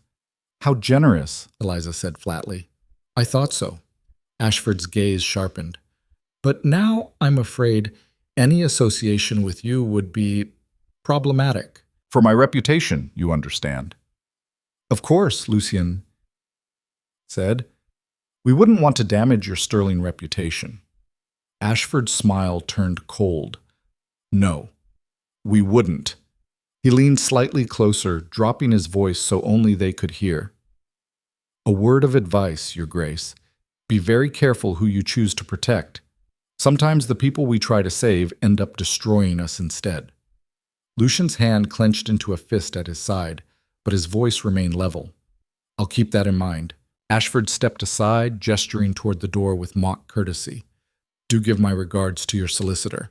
I have a feeling Mrs. Thornfield will be needing him quite urgently in the days to come. They walked past him without another word. The carriage ride back to Eliza's townhouse was suffocating. She sat across from Lucien, watching London blur past the window, gas lamps making halos in the fog. shadows moving between buildings. Her hands wouldn't stop shaking. "He did this," she said finally, her voice barely above a whisper. "Ashford. He poisoned her." "Probably," Lucian said. "Why? Vivian was his ally. She worked with him." "Vivian knew too much. She was smart, ambitious, and she had leverage over him, whatever was in those threats she made about exposing his business." Lucy leaned back against the seat, his face shadowed. "Ashford doesn't tolerate threats. He eliminates them. And now I'm the convenient scapegoat." "Yes." "So what do we do?" Eliza turned to look at him. "The constable already thinks I'm guilty. Half of London will believe it by morning. The papers will have a field day." "Then we move faster than they do," Lucian said. "We prove you didn't do it." "How? How do we prove something that isn't true when everyone wants to believe the lie?" "By finding out who actually did it. By getting evidence that even the constable can't ignore." Eliza laughed, a short, bitter sound. "Evidence? From where? Everyone at that auction either works for Ashford or is terrified of him." "Not everyone." Lucian's jaw tightened. "Nathaniel's already working on it. He'll find out what poison was used, where it came from, who had access to Vivian's glass. And if he doesn't find anything, he will." "You're very confident." "I'm very motivated." Lucian met her gaze, and there was something fierce in his eyes, something that made Eliza's breath catch. "Ashford made a mistake tonight. He showed his hand. He moved too quickly, too publicly, and that means he's vulnerable." Eliza wanted to believe him, wanted to trust that somehow, impossibly, this would work out, that they could fight back against someone with Ashford's power and resources. But all she could see was Vivian's body on the floor, the constable's suspicious gaze, the whispers already spreading like poison through London's drawing rooms. "They'll ruin me," she said quietly. "Even if we prove I'm innocent, the scandal alone will destroy whatever's left of my reputation. I'll never recover from this." "Let them try," Lucian said. "Lucien, I mean it." He leaned forward, his voice intense. "You're stronger than they are, smarter. You've survived 3 years of hell that would have broken most people. And you're not alone in this. Not anymore." Eliza's throat tightened. "You can't protect me from everything. Watch me." The carriage pulled up to her townhouse. Small, shabby, the paint peeling near the door frame. Lucien walked her up the steps. "Lock everything," he said. "Don't answer the door for anyone except Nathaniel or me. If anything happens, anything at all, you send word immediately. Do you understand?" "I will." He hesitated, his hand on the door frame. "I'm sorry." Eliza frowned. "For what?" "For dragging you into this, for putting you in danger. If I had known—" "I chose this," Eliza said firmly. "You didn't force me. I knew the risks. You didn't know this risk." "No, but I'm not running from it either." She met his gaze. "I'm not Catherine. I'm not going to panic and make deals with the wrong people. And I'm not breaking." His expression softened. "No, you're not." For a moment they stood there on her doorstep, the night cold around them, the city breathing fog and secrets. Then Lucien turned and left, disappearing into his carriage. Eliza locked the door, leaned against it, and finally let herself shake. Morning came with a pounding on the door. Eliza woke with a start, her neck aching from sleeping slumped in a chair by the dead fireplace. She was still in her emerald gown from the night before, now wrinkled and stained with, she noticed with a jolt, a few drops of blood on the sleeve. Not hers. Vivian's. The pounding came again, louder, more insistent. "Mrs. Thornfield, ma'am!" Margaret's voice, high and frightened. Eliza stumbled to the door, unlocking it with shaking hands. Her maid stood there, pale as milk, clutching a newspaper so hard her knuckles were white. "Ma'am," she gasped, "you need to see this. Now!" Eliza took the paper. The headline screamed at her in thick black letters, "Widow accused in society poisoning scandal." Beneath it, a crude sketch that was supposed to be her but looked more like a monster. And below that, the article. Lady Vivian Harrow remains in critical condition at St. Bartholomew's Hospital following a suspected poisoning at last night's charity auction hosted by prominent businessman Victor Ashford. Sources close to the investigation indicate that Mrs. Eliza Thornfield, widow of the late Thomas Thornfield, is the prime suspect in this heinous crime. Witnesses report seeing Mrs. Thornfield in heated conversation with Lady Harrow shortly before the incident. Mrs. Thornfield's recent and highly suspicious association with His Grace, the Duke of Ashmore, has raised numerous questions about her sudden return to polite society after years of seclusion. One guest, who wished to remain anonymous, stated, "She looked desperate, like a woman with nothing left to lose. Lady Harrow had publicly humiliated her just days prior. It's clear she wanted revenge." Eliza's hands trembled so badly the paper shook. "There's more," Margaret said quietly, her voice thick with tears. "The back page." Eliza flipped it over. Another article. Smaller, but just as damning. Thornfield estate debts revealed. Widow's desperation exposed. An investigation into the Thornfield family finances reveals that the late Thomas Thornfield owed significant sums to multiple creditors at the time of his death 3 years ago. Records show debts exceeding £15,000, a sum that would drive any person to desperate measures. Mrs. Thornfield's recent attempts to re-enter society, coupled with her unexplained sudden wealth, note the expensive gown worn to last night's event, suggests she may have sought financial assistance through unsavory means. Whether this desperation led to attempted murder remains to be seen, but the constabulary is taking the matter most seriously. The newspaper slipped from Eliza's hands and fell to the floor. This was it. The end. Her name destroyed. Her life over. Everything she'd fought to preserve for 3 years, gone in one night. "Ma'am?" Margaret's voice was soft, worried. "Ma'am, are you all right?" Eliza couldn't answer, couldn't breathe. "Ma'am, there's someone at the back door," Margaret continued. "Says he's from the Duke. I didn't know if I should let him in," Eliza managed. "Now." Nathaniel appeared moments later, his coat damp from the morning rain. He glanced at the newspaper on the floor, his expression darkening. "You've seen it," he said. Not a question. "Hard to miss. It's already all over the city. Every paper, every coffee house, every gentleman's club." He paused. "Ashford's people work very fast when they're motivated." "What do we do?" Eliza heard the desperation in her own voice and hated it. "We fight back." And Nathaniel pulled a folded document from inside his coat. The doctor finally identified the poison.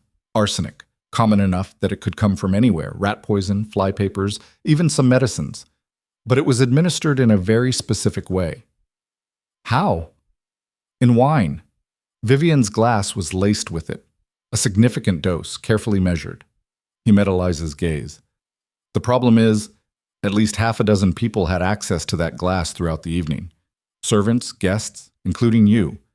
Eliza's stomach sank. "But I didn't touch her glass. I wasn't even near her when she was drinking." "I know, but proving it is another matter entirely." Nathaniel unfolded the document, some sort of shipping manifest. "However, I did find something interesting. The wine served last night came from a very specific vineyard, Chateau Moreau, a French import. Expensive, exclusive. And that particular shipment was handled by a trading company here in London, a company called Kane and Associates." "Let me guess," Eliza said bitterly. "Owned by Ashford. Close. Owned by a man named Richard Kane, who happens to work very closely with Ashford on his less legitimate business ventures." Eliza's pulse quickened despite her exhaustion. "That's the connection. It's a start, but it's not proof." Nathaniel refolded the paper. "We need more. We need someone who actually saw Kane near the wine. Or better yet, someone who can testify that Ashford directly ordered the poisoning." "No one will testify against Ashford," Eliza said flatly. "He owns half the city. The other half is terrified of him." "Not everyone." Nathaniel's gaze sharpened. "There's a woman, a former servant in Ashford's household. She left about 6 months ago under what we might call suspicious circumstances. If anyone knows his secrets, how he operates, who does his dirty work, it's her." "Where is she?" "East End, Whitechapel District." He grimaced. "Not the safest area for someone like you." "I don't care about safe anymore. The Duke won't like this. He'll want to come himself, or at least send more men." "Then don't tell him," Eliza said. "Not yet. Not until we know if she'll even talk to us. Nathaniel studied her for a long moment. Then, slowly, he nodded. All right, but we go now before the city wakes up fully and someone recognizes you from those damn sketches. Whitechapel was everything Mayfair wasn't. Narrow streets choked with refuse, buildings leaning against each other like drunks. The smell of unwashed bodies, coal smoke, and something rotten Eliza couldn't identify. People who looked at you with eyes that calculated whether you were worth robbing or whether the trouble outweighed the profit. Eliza pulled her cloak tighter, a plain, worn thing Margaret had lent her, grateful for the drab brown fabric that hid her ruined silk gown beneath. Nathaniel led her through a maze of alleys, his hand resting on the pistol hidden under his coat. She could see the tension in his shoulders, the way his eyes never stopped moving. "Stay close," he murmured, "and don't make eye contact with anyone." They stopped outside a tenement house that looked like it might collapse if you breathed on it too hard. Nathaniel knocked 3 times, a specific rhythm. A woman answered, thin as a rail, her hair going gray, though she couldn't be more than 40. Her eyes were sharp, suspicious. "Nathaniel Gray," she said warily. "What do you want?" "Just to talk, Mrs. Brennan. Nothing more." "I don't talk about him. You know that. We had an agreement." "I know, but this is important." Nathaniel gestured to Eliza. "This is Mrs. Thornfield. She's been accused of something she didn't do, and the man responsible is Ashford." Mrs. Brennan's eyes flicked to Eliza, taking in the quality of her boots beneath the cheap cloak, the way she held herself, assessing whether this was a trap. Then she stepped aside. 5 minutes, no more. They entered a single room, 1 chair, a narrow cot with a blanket so thin it was almost transparent, a small table with a chipped basin, nothing else. This was what survival looked like when you ran from Victor Ashford. Mrs. Brennan closed the door and crossed her arms. "What do you want to know?" "Ashford's operations," Nathaniel said. "The poisonings, the accidents that aren't accidents, the threats. How does he do it? Who does he use?" Mrs. Brennan laughed, a harsh, bitter sound. "How doesn't he do it? The man has people everywhere, servants in every great house, constables on his payroll, even doctors who'll write whatever cause of death he tells them to." "The poison," Eliza said, finding her voice. "Arsenic. Has he used it before?" Mrs. Brennan went very still, her face paled. "Why do you ask that?" "Because someone was poisoned last night, Lady Vivian Harrow, and I'm being blamed for it." The woman's hand went to her mouth. "Vivian," she whispered. Then louder, "Is she dead?" "Not yet. She's in hospital. Critical condition." Mrs. Brennan sank onto the cot, her hands shaking.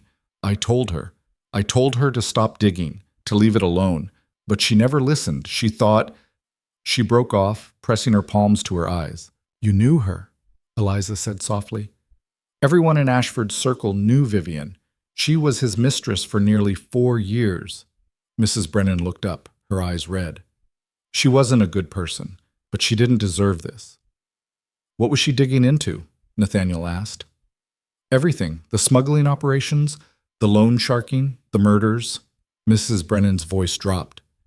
She started asking questions about the accidents, the people who died when it was convenient for Ashford. She kept records. Eliza's heart jumped. "What kind of records?" "Names, dates, amounts paid." She was meticulous.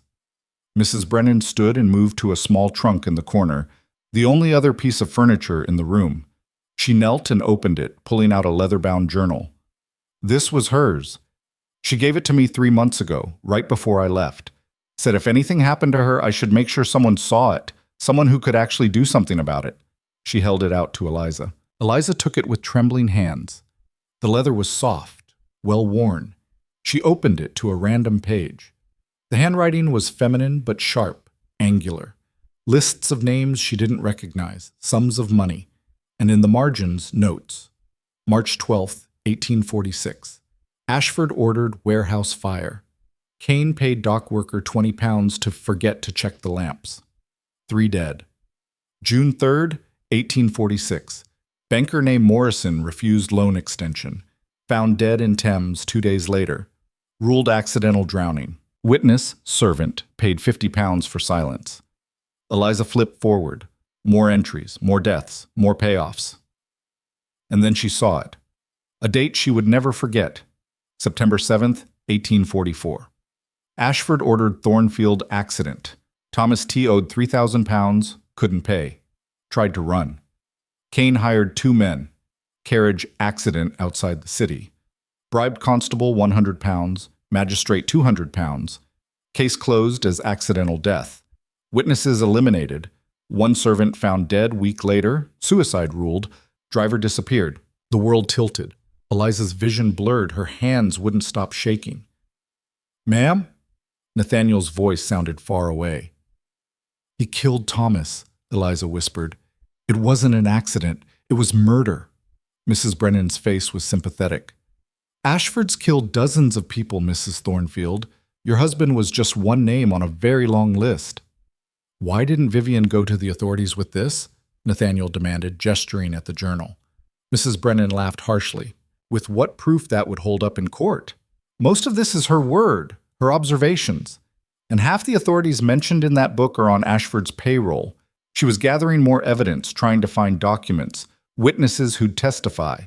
She was waiting for the right moment." "And Ashford found out," Eliza said, her voice hollow. "He always finds out. Always." Mrs. Brennan's eyes were haunted. "That's why I ran. That's why I lived like this. Because I knew too much. And I wanted to live more than I wanted justice." "Can I keep this?" Eliza asked, clutching the journal. "You have to, because if you don't stop him—" Mrs. Brennan's voice broke. "No one will. And he'll keep killing, forever." They left Whitechapel as quickly as they'd come, the journal hidden inside Eliza's cloak. Her mind couldn't settle, kept circling back to those words. Ashford ordered Thornfield accident. 3 years. 3 years she'd believed it was bad luck, a tragic accident, Thomas's reckless driving in the rain, but it was murder, calculated, paid-for murder. And Ashford had smiled at her last night, offered to help her, knowing what he'd done. "Eliza," Nathaniel's voice cut through her thoughts. "We're being followed." She looked up sharply. "What?" 2 men started tailing us about 3 blocks back. "Don't look. Just keep walking." Eliza's heart began to pound. "Ashford's people?" "Almost certainly." "What do we do?" Nathaniel's jaw tightened. "We run." They broke into a sprint. Behind them, shouts erupted. Footsteps pounding on cobblestones. Nathaniel grabbed Eliza's hand and pulled her through a narrow alley, vaulting over a pile of crates. She stumbled, her skirts tangling around her legs, but he yanked her upright. "Keep moving! Don't stop!" They burst onto a wider street crowded with morning workers and carts. Nathaniel spotted a hackney cab and waved frantically. "Drive!" he shouted, practically throwing Eliza into the cab. "As fast as you can, I'll pay double."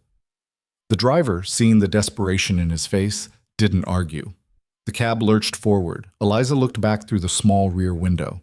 The 2 men had emerged from the alley, scanning the street. One of them spotted the cab. He raised his hand. The crack of a gunshot split the air. The rear window exploded in a shower of glass. Eliza screamed, throwing herself down onto the floor of the cab. Nathaniel covered her with his body as more glass rained down. "Go!" Nathaniel roared at the driver. "Faster!" The cab careened through the streets, wheels rattling, the driver whipping the horses mercilessly. Eliza could hear him cursing, terrified. Finally, the sound of pursuit faded.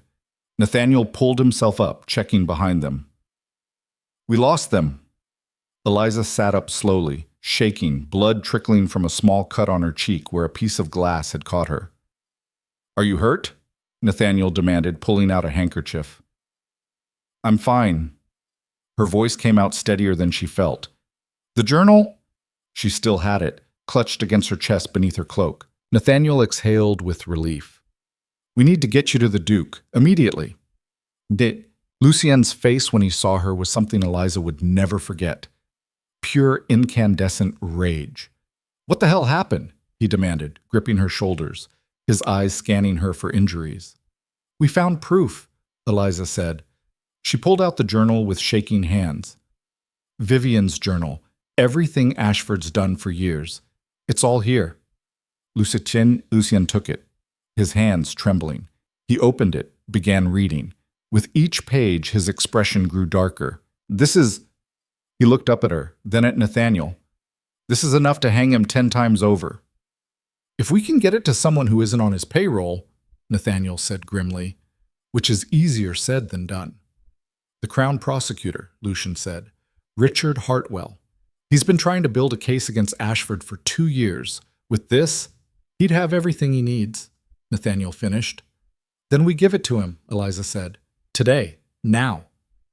It's not that simple. Lucien set the journal down carefully on his desk. The moment Ashford realizes we have this, he'll come for all of us. With everything he has, we'll need protection, a safe place. He already knows, Eliza interrupted. His men followed us from Whitechapel. They shot at us, Lucian. They're not waiting anymore. Lucian's face went white, then red. They shot at you. We're fine, Nathaniel said quickly. But Mrs. Thornfield is right. Ashford's moving fast, which means we need to move faster. Lucian paced to the window, his hands clenched behind his back, thinking. We go tonight, he said finally. After dark, I'll arrange a meeting with Hartwell at his private residence. We hand over the journal, give our statements, and let the law handle it from there. You trust Hartwell? Eliza asked. As much as I trust anyone in this city. Lucien turned to face her. He's one of the few men Ashford hasn't been able to buy or intimidate, but we still need to be careful. What about me? Eliza said. I'm already accused. If I'm seen going to the Crown Prosecutor, you'll be with me, Lucian said firmly, under my protection. No one will touch you. He sounded so certain, so confident. Eliza wished she could believe him. The hours until nightfall crawled by. Eliza tried to rest, tried to eat, couldn't manage either. She kept reading the journal, page after page of deaths, bribes, destroyed lives, Thomas Thornfield, Catherine Westbrook. That must have been the woman Lucian mentioned. Ashford had destroyed her too. At least 20 more names she didn't recognize, all dead or ruined because they'd crossed Victor Ashford.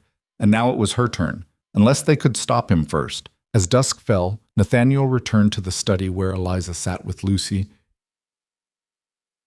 Everything's arranged, he said. Hartwell's expecting us at 9 o'clock. His home is in Belgrave Square, heavily secured. We should be safe there. Should be, Lucien repeated darkly. It's the best we can do on short notice. Lucien nodded. All right. Eliza, you'll ride with me. Nathaniel, you'll follow in a second carriage with 2 armed men. If anything happens, we get Mrs. Thornfield to safety first, Nathaniel said. You've made that clear enough. At 8:30 they left. The carriage was unmarked, the windows covered. Eliza sat across from Lucian, the journal wrapped in cloth on the seat beside her. The city moved past outside, shadows and lamplight, the sounds of evening London. Normal, ordinary, like the world wasn't about to explode. Are you frightened? Lucien asked quietly. Eliza considered lying, decided against it. Terrified. Good. That means you're smart. Are you? Terrified? Always. He smiled slightly. But I'm more angry than frightened, and anger is useful. They fell silent. The carriage began to slow. Eliza looked out. They were approaching Belgrave Square. Elegant townhouses, wide streets, respectability made stone. But something felt wrong. The street was too empty, too quiet. Lucien, she said, I see it. The carriage stopped. Lucien opened the door slightly, peering out. Where's Hartwell's? And then figures emerged from the shadows. 6, 8, a dozen. Constables, armed. The lead constable stepped forward into the lamplight. Duke of Ashmore, he called out. Mrs. Eliza Thornfield, step out of the carriage. You're both under arrest. Eliza's blood turned to ice. On what charge? Lucien demanded. For Mrs. Thornfield, attempted murder of Lady Vivian Harrow. For you, Your Grace, obstruction of justice and conspiracy to commit fraud. This is absurd, Lucien said. We're on our way to I know exactly where you're going and what you're carrying. The constable's smile was cold. Mr. Ashford sends his regards. Eliza looked at Lucian, horror dawning. They'd been betrayed. Hartwell, or someone in his household. Someone had told Ashford. "Get out of the carriage," the constable ordered. "Now, or we'll drag you out." Lucian's hand found Eliza's, squeezed once. "Do as he says," he murmured. They stepped down onto the street. Immediately, hands grabbed Eliza's arms. Rough, uncaring. The journal was ripped from her grasp.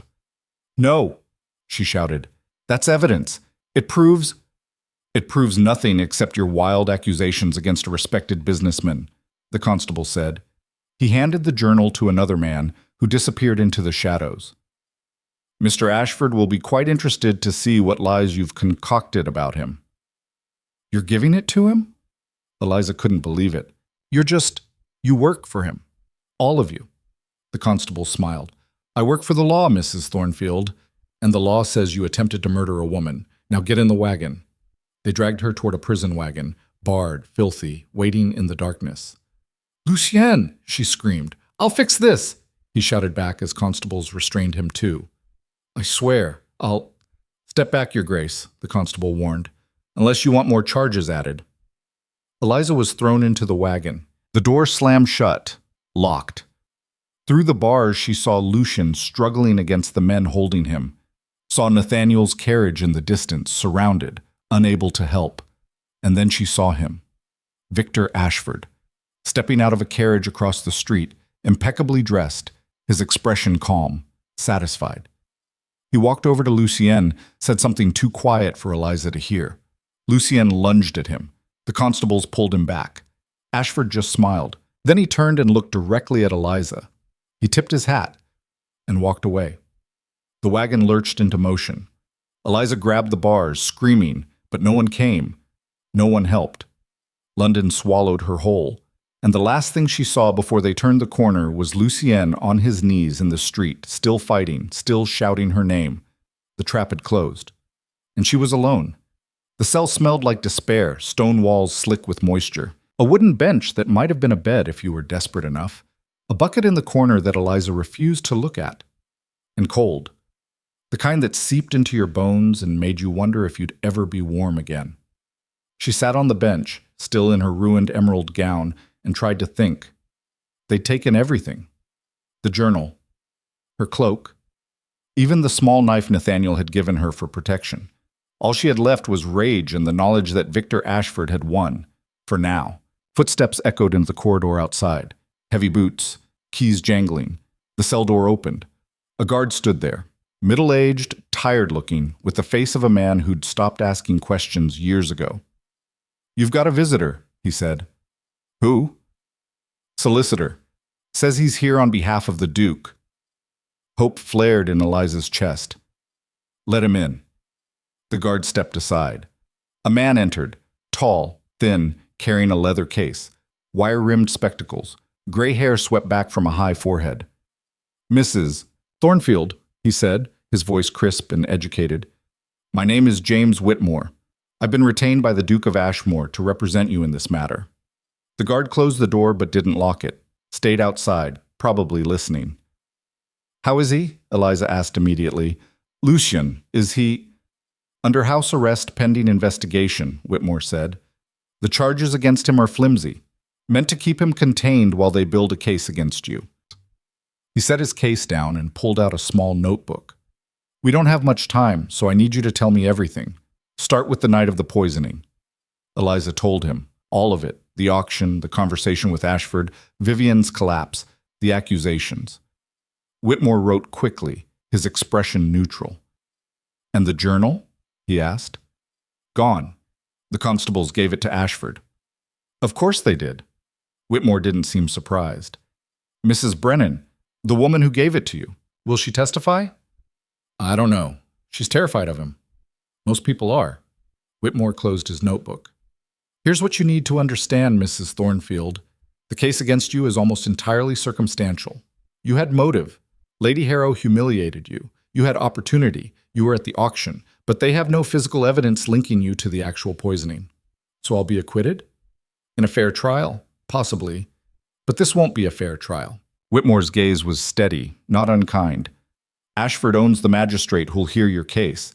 He owns half the witnesses who'll testify. And public opinion is already against you, thanks to the newspapers. Eliza's hope crumbled. Then what's the point? The point is that you don't give up. Whitmore leaned forward slightly. The Duke sent me a message. He said to tell you, trust the plan. What plan? I don't know. He didn't elaborate. Whitmore stood gathering his case. But I've known His Grace for 15 years. If he says he has a plan, then he has a plan. That's not very reassuring. It's all I've got. Whitmore moved to the door, then paused. One more thing. Lady Harrow regained consciousness this morning. Eliza's breath caught. She's alive? Barely. Still very weak, but conscious enough to speak. His eyes glinted behind his spectacles. And apparently, she's been asking for you. For me? Why? I have no idea. But I've arranged for you to see her tomorrow. Under guard, of course. Does Ashford know? Not yet. I went through channels he doesn't control. Whitmore's smile was thin. I may be old, Mrs. Thornfield, but I'm not completely useless. He left. The guard locked the door behind him. Eliza sat in the cold cell and tried to understand. Vivian wanted to see her. The woman she was accused of poisoning. The woman who'd threatened her, warned her, hated her. Why? What? Sleep didn't come. Eliza spent the night pacing, her mind racing through possibilities, through memories. Vivian at Lucien's house. Whatever you're planning with that woman, it won't work. Ashford's already noticed her. Vivian had known. She'd known Ashford was watching Eliza. Had she known about the poisoning too? Had she suspected what Ashford would do? Or was this something else entirely? Morning came slowly, gray light filtering through the single barred window high in the wall. The guard brought bread and weak tea. Eliza forced herself to eat. She'd need her strength. At 10 o'clock they came for her. 2 guards this time, both armed. They shackled her wrists, heavy iron that bit into her skin, and led her through the prison corridors. Other prisoners shouted as she passed, curses, threats. Some just laughed. Outside, a covered wagon waited.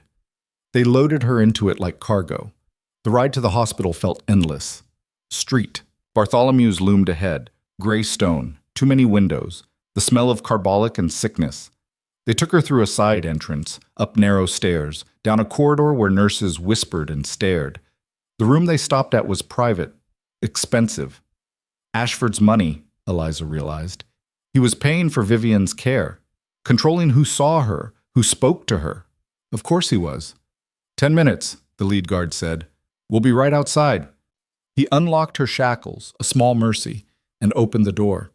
Vivian lay in the bed, propped up by pillows. She looked like a ghost. Her skin was gray, her hair limp, but her eyes, those cold, calculating eyes, were still sharp. Well, she said, her voice hoarse but steady. Look what the cat dragged in. Eliza stepped inside. The door closed behind her. They stared at each other. You look terrible, Vivian said finally. You look worse. A sound that might have been a laugh escaped Vivian's throat. Fair. She gestured weakly at a chair beside the bed. Sit. I can't crane my neck to look at you. Eliza sat, wary. Why did you ask for me? Because I'm dying, Vivian said bluntly. The doctor says I have maybe a week. The poison damaged my liver, my kidneys. There's nothing they can do. Eliza's stomach churned. I know you didn't poison me. Vivian's gaze was steady. Don't insult my intelligence. Then why am I accused? Because Ashford needed a scapegoat, and you were convenient. Vivian coughed, a wet, rattling sound. When she pulled her hand away from her mouth, there was blood on her palm. He was planning to kill me anyway. Has been for months. I knew too much. Asked too many questions. The journal, Eliza said. You were documenting everything he did. You found it then. Good. Vivian's eyes closed briefly. I gave it to Mrs. Brennan because I knew he'd come for it eventually, hoped someone would use it to destroy him. The constables took it, gave it straight to Ashford. Of course they did, Vivian laughed bitterly. Nothing in this city happens without his permission. Then why tell me this? If you know I can't do anything? Vivian's eyes opened, locked on Eliza's. Because the journal wasn't the only evidence I collected. Eliza's heart stopped. What? I'm not stupid. I knew a journal could be taken, destroyed, dismissed as the ravings of a bitter mistress. Vivian's voice dropped. So I made copies, documents, letters, financial records, all the proof anyone would need to hang Ashford 10 times over. Where? Safe. Hidden. Vivian coughed again. I'll tell you where, but first you need to understand something. What? I'm not doing this out of kindness, or guilt, or some deathbed conversion to decency. Vivian's gaze was hard. I'm doing this because I hate Victor Ashford more than I've ever hated anyone in my life, and I want him to burn. If that means helping you, a woman I barely know and don't particularly like, then so be it. Eliza couldn't help it. She almost smiled. I don't particularly like you either. Good. Then we understand each other. Vivian reached under her pillow with trembling hands and pulled out a folded piece of paper. Take this, quickly, before the nurses come back. Eliza took it. A name and an address, written in Vivian's shaky handwriting. Mr. Edmund Price, 47 Lombard Street. Ask for the Harrow account. Who is he? My solicitor. The one person in this city Ashford doesn't own. Vivian's breathing was labored now. He has everything, all the evidence. Tell him I sent you. Tell him it's time. Time for what? To destroy the bastard who killed me. A knock at the door, a nurse's voice. Time's up. Eliza stood quickly, tucking the paper into her sleeve. Vivian, don't thank me, and don't mourn me when I'm gone. Vivian's eyes were already closing. Just make sure he pays. Promise me. I promise. The door opened. The guards were there, shackles ready. As they led Eliza away, she looked back once. Vivian had already fallen asleep, or lost consciousness. Either way, Eliza knew she wouldn't see her alive again. Back in her cell, Eliza pulled out the paper and memorized the address. Then she tore it into tiny pieces and scattered them in the bucket. Edmund Price, Lombard Street. She had a name, a location, a chance. But she was locked in a cell, awaiting trial, with guards who reported to Ashford. She needed help. She needed Lucian. At noon, Whitmore returned. Any word from the Duke? Eliza asked immediately. He's trying to get the house arrest lifted. So far, no success. Whitmore's expression was grim. Ashford's moving the trial date up. 3 days from now. 3 days? That's not enough time to... I know. It's a strategy. Rush the trial, limit your ability to mount a defense, get a guilty verdict before anyone can intervene. Whitmore pulled out papers. We need to discuss your testimony. I need to get out of here, Eliza said. That's not possible. It has to be. She leaned forward. Vivian gave me something, information, evidence against Ashford, but I can't access it from here. Whitmore's eyes sharpened. What kind of evidence? Eliza told him. About the solicitor, the hidden documents, everything Vivian had said. When she finished, Whitmore was silent for a long moment. If that evidence exists, he said slowly, it changes everything. It exists. Vivian was dying. She had no reason to lie. Then we need to get to it before Ashford realizes it's out there.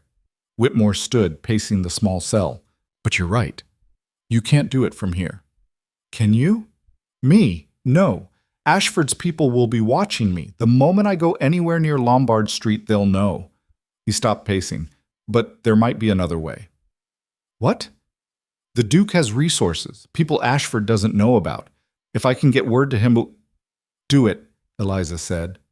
Please. Whitmore nodded. I'll try. But Mrs. Thornfield, what? Even if we get the evidence, there's no guarantee it will be admitted in court. The magistrate is owned by Ashford. I know. Eliza's jaw set. Then we don't go to the magistrate. We go to the papers. We make it public. So public that even Ashford can't bury it. A slow smile spread across Whitmore's face. You're more cunning than you look. I've had good teachers. That night, Eliza didn't sleep. She sat on the bench and waited. And at 2 in the morning, when the prison was quiet and the guards were changing shifts, something happened. The lock on her cell clicked. The door swung open. A figure stood there, silhouetted against the dim corridor light. "Come on," Nathaniel Gray whispered. "We don't have much time." Eliza's heart leapt.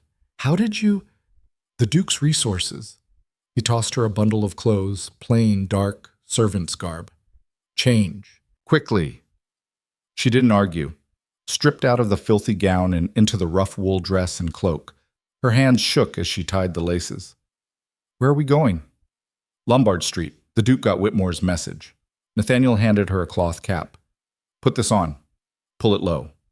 If anyone sees us, you're a laundry maid. I'm escorting you to clean the infirmary." "Will that work?" "It better."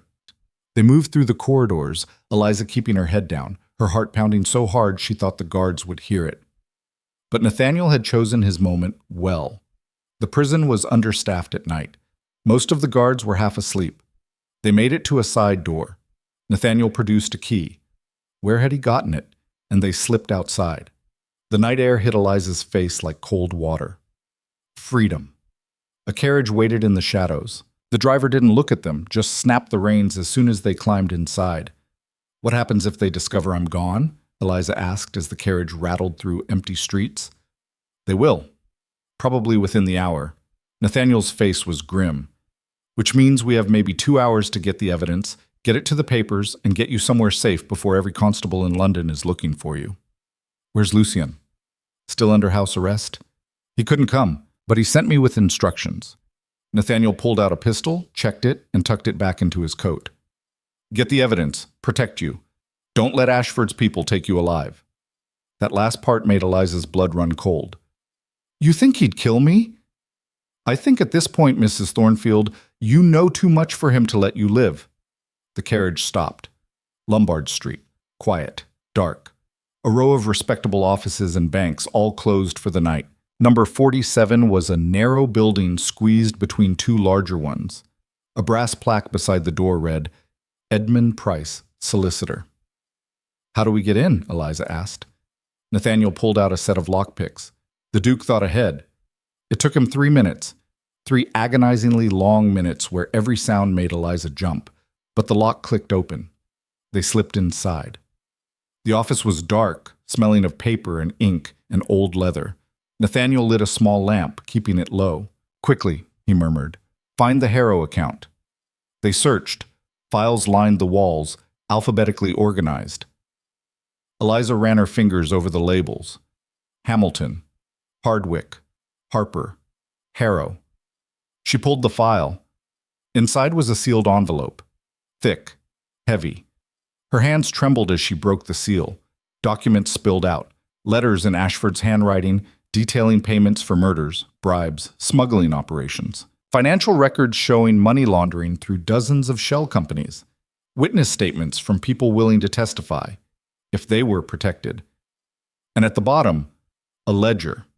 Names, dates, and causes of death. Thomas Thornfield. September 7th, 1844. Carriage accident, arranged. Payment, £100 to Kane. Eliza's vision blurred. "We have it," Nathaniel said, reading over her shoulder. "This is everything. This will destroy him." "Then let's—" Glass shattered. The front window exploded inward. Men poured through, 4, 5, 6 of them, armed. "Go!"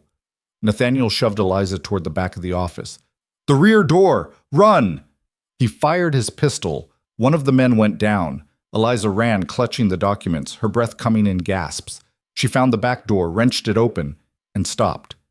2 more men blocked the alley. Trap. It was a trap.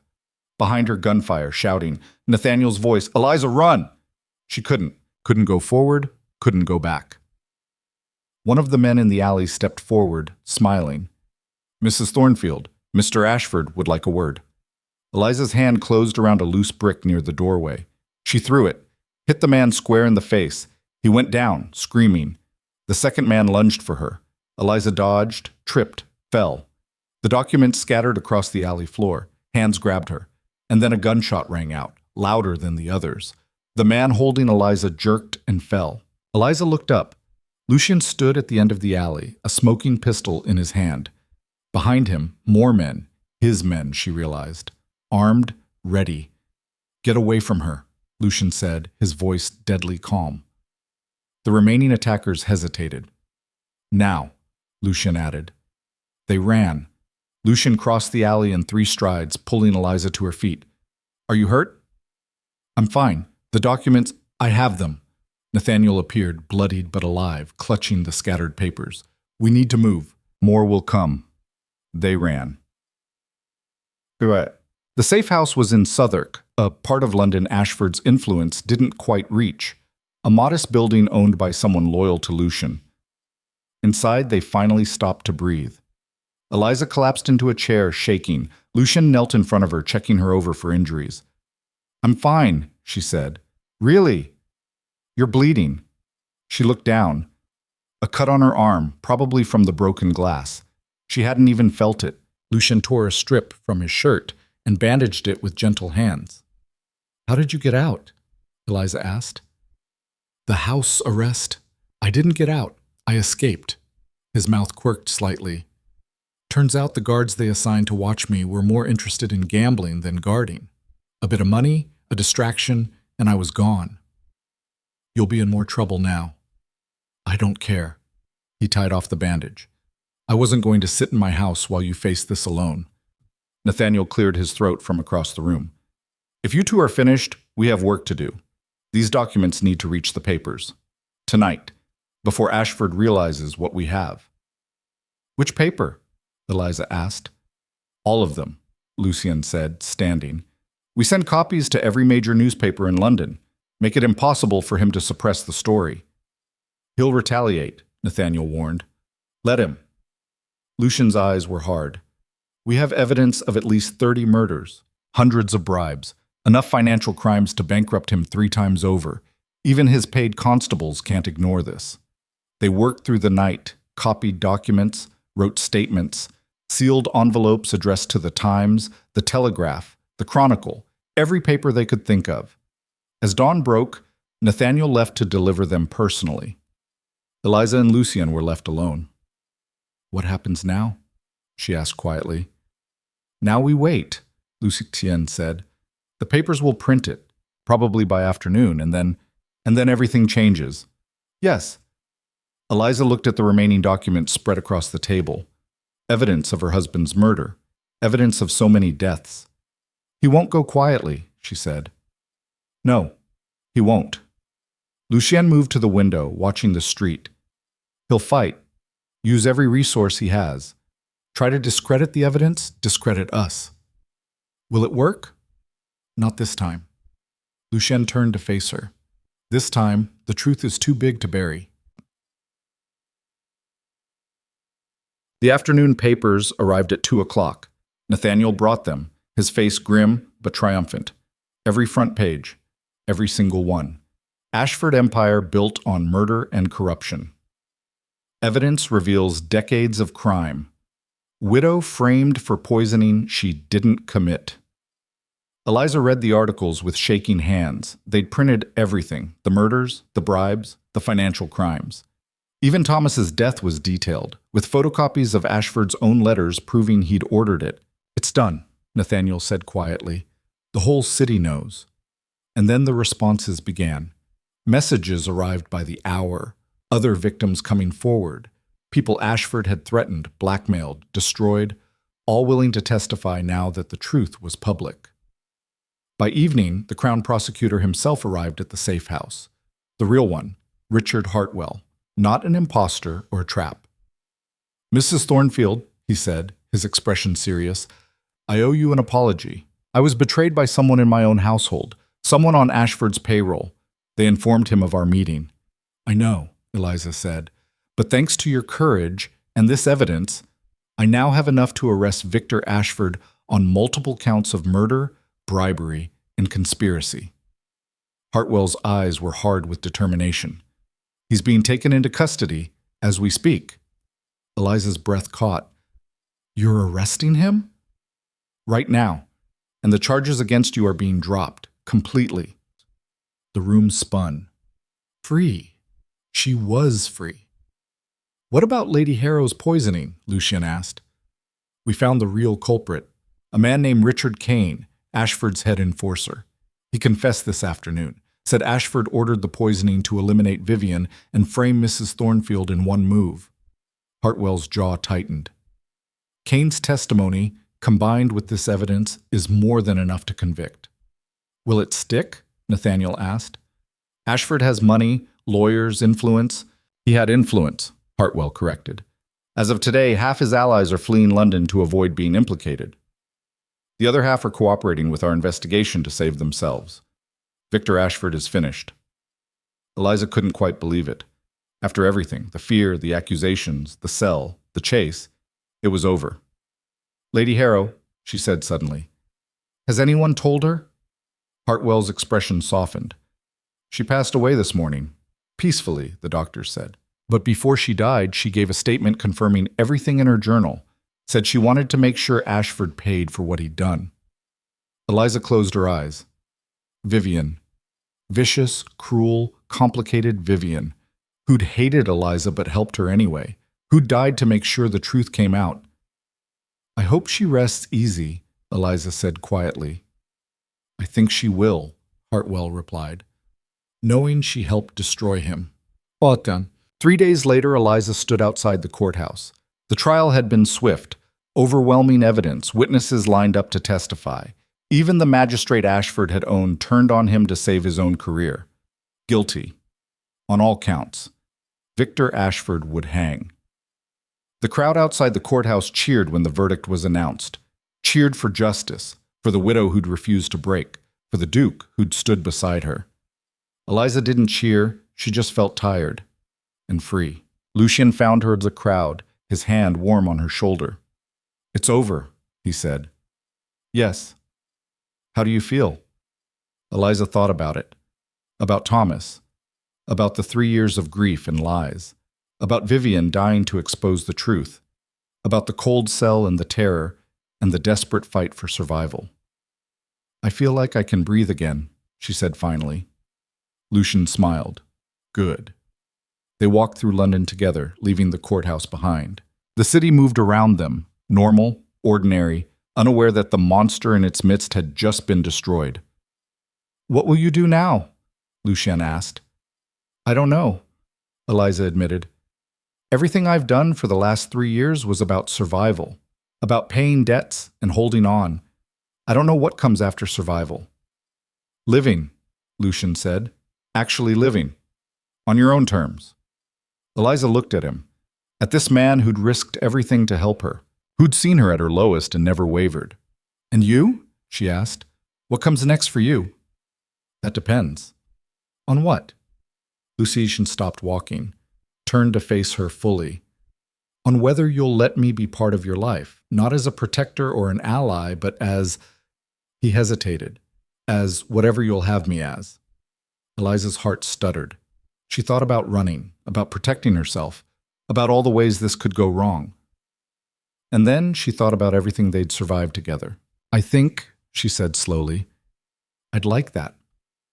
Lucian's smile was like sunrise, and for the first time in 3 years, Eliza Thornfield felt something other than fear or rage or desperate determination. She felt hope, real, genuine hope for the future. The battle was won. But the war for her own happiness, her own life, was just beginning. And this time, she wasn't fighting alone. Hope was a dangerous thing. Eliza had forgotten that, forgotten how it could lift you up and make you believe the worst was over, make you careless. She remembered it 3 days after Ashford's conviction, when the letter arrived. It came by messenger, a boy no more than 12, his face pale and frightened. Margaret brought it to Eliza in the sitting room of the small house Lucian had rented for her while she decided what to do next. The envelope was expensive paper, no return address, just her name in elegant script. Eliza broke the seal. Inside, a single sentence. You should have let it end at the trial. No signature, but she knew. Ashford. Her hand shook as she read it again. He was in prison awaiting execution. How could he... Ma'am? Margaret's voice was worried. What is it? Nothing. Eliza forced herself to fold the letter calmly. Just someone's idea of a poor joke. But her mind raced. Ashford still had people, still had money hidden away, still had power, even from behind bars. And he was telling her he wasn't finished. She burned the letter in the fireplace and tried to convince herself it meant nothing. It didn't work. That evening, Lucien came to dinner as he had every evening since the trial. A new routine they were building carefully, testing the waters of whatever this thing between them was becoming. He noticed immediately. "What's wrong?" he asked as they sat across from each other at the small table. Margaret had outdone herself. Roast chicken, vegetables from the market, fresh bread, a feast compared to prison rations. "Nothing," Eliza said. Eliza. She met his gaze, saw the concern there, the way he'd learned to read her silences. "I got a letter," she admitted. "From Ashford." Lucien's jaw tightened. "What did it say?" She told him. He was quiet for a long moment, his food forgotten. Then, "He's trying to frighten you. That's all he has left." "Is it working?" "Is it?" Eliza considered. "I don't know. Maybe. I thought once he was convicted, it would be over. But it doesn't feel over." "It won't," Lucien said quietly. "Not completely. Not for a long time. Men like Ashford, they leave scars. On people. On cities." He reached across the table, his hand covering hers. "But he can't hurt you anymore. Not really. His empire is destroyed. His allies have scattered. He's going to hang Eliza. It's over." "Then why doesn't it feel like it?" Lucian's thumb brushed across her knuckles. "Because you're still waiting for the next trap, the next betrayal. You've spent 3 years surviving. You haven't learned how to live again yet." The words hit harder than Eliza expected. "How do I do that?" she asked. "How do I stop waiting for everything to fall apart?" "One day at a time." Lucian's smile was soft. "And maybe with help. You don't have to do it alone." Eliza looked at their joined hands, at this man who'd risked his freedom, his reputation, his life for her, who kept showing up night after night, asking for nothing except her company. "I'm not very good at accepting help," she said. "I've noticed. And I'm broken, Lucian, in ways I'm not sure I know how to fix." "We're all broken." His gaze was steady. "The trick is finding someone whose broken pieces fit with yours." Eliza's throat tightened. That's a terrible metaphor." "I know. I'm better with business contracts than romance." Despite everything, she laughed. Actually laughed. "Romance? Is that not what this is?" Lucian looked genuinely uncertain. "I thought I'm courting you. Rather badly, apparently." "You're courting me." "Trying to. Unless you'd prefer I stop." Eliza looked at him, at the hope and fear and vulnerability in his eyes.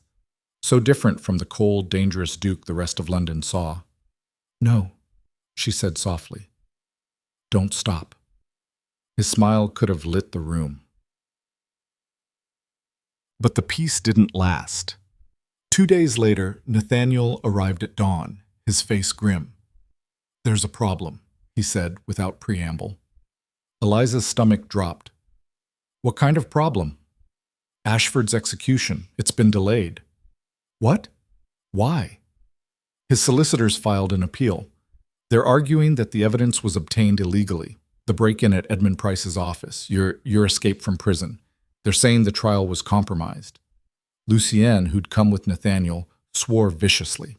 "That's absurd. The evidence was legitimate. Vivian left it legally with her solicitor, who you broke into the office of in the middle of the night," Nathaniel pointed out. "While Mrs. Thornfield was an escaped prisoner." "I wasn't escaped," Eliza said. You helped me." "I helped you break out of lawful detention," Nathaniel said, "which technically makes me complicit in a crime, which Ashford's lawyers are now using to argue that everything we discovered that night is inadmissible." Eliza sat down heavily. "So what does this mean?" "It means there's going to be another hearing, in 2 days, to determine if the conviction stands." Nathaniel's expression was dark. "And if it doesn't, he walks free," Lucian finished. The room went silent. "No," Eliza said. "No, that's not. We had witnesses. Testimony. More than just the documents we found, most of which came forward after the documents were published." Nathaniel said. Ashford's lawyers are arguing that all of it is tainted, that people only testified because of illegally obtained evidence that poisoned public opinion. That's insane, Eliza said. That's the law. Nathaniel pulled out papers from his coat. Whitmore is already working on a counterargument, but he's not optimistic. The judge hearing the appeal is, let me guess, Lucian said bitterly, someone Ashford used to own. Not exactly, but someone who values procedure above all else. Someone who might actually throw out the conviction on a technicality. Eliza's hands clenched into fists. After everything. After prison and fear and nearly dying. After Vivian's sacrifice and Thomas's murder finally being exposed, it couldn't end like this. There has to be something we can do, she said. There is, Lucian said quietly. They both looked at him. We find evidence that isn't tainted, he continued. Something obtained completely legally. Something so damning that even Ashford's lawyers can't dismiss it. In 2 days? Nathaniel shook his head. We spent months building the first case. Then we work faster. Lucian's eyes were hard. Ashford's empire didn't disappear just because he went to prison. His businesses are still operating. His money is still moving. Someone, somewhere, is still doing his dirty work. We find them. We get them to talk. Who? Eliza asked. Lucian thought for a moment. Then, Richard Kane. Nathaniel blinked. Kane? The man who poisoned Vivian? He's in prison. Exactly, and facing the gallows right alongside Ashford. Lucian's smile was sharp. Men facing death sometimes become very cooperative, especially if you offer them something they want. Like what? Like a reduced sentence, a chance to see his family one more time, hope. Lucien looked at Eliza. Kane knows everything, where the money is hidden, who else was involved, details that don't come from illegally obtained documents.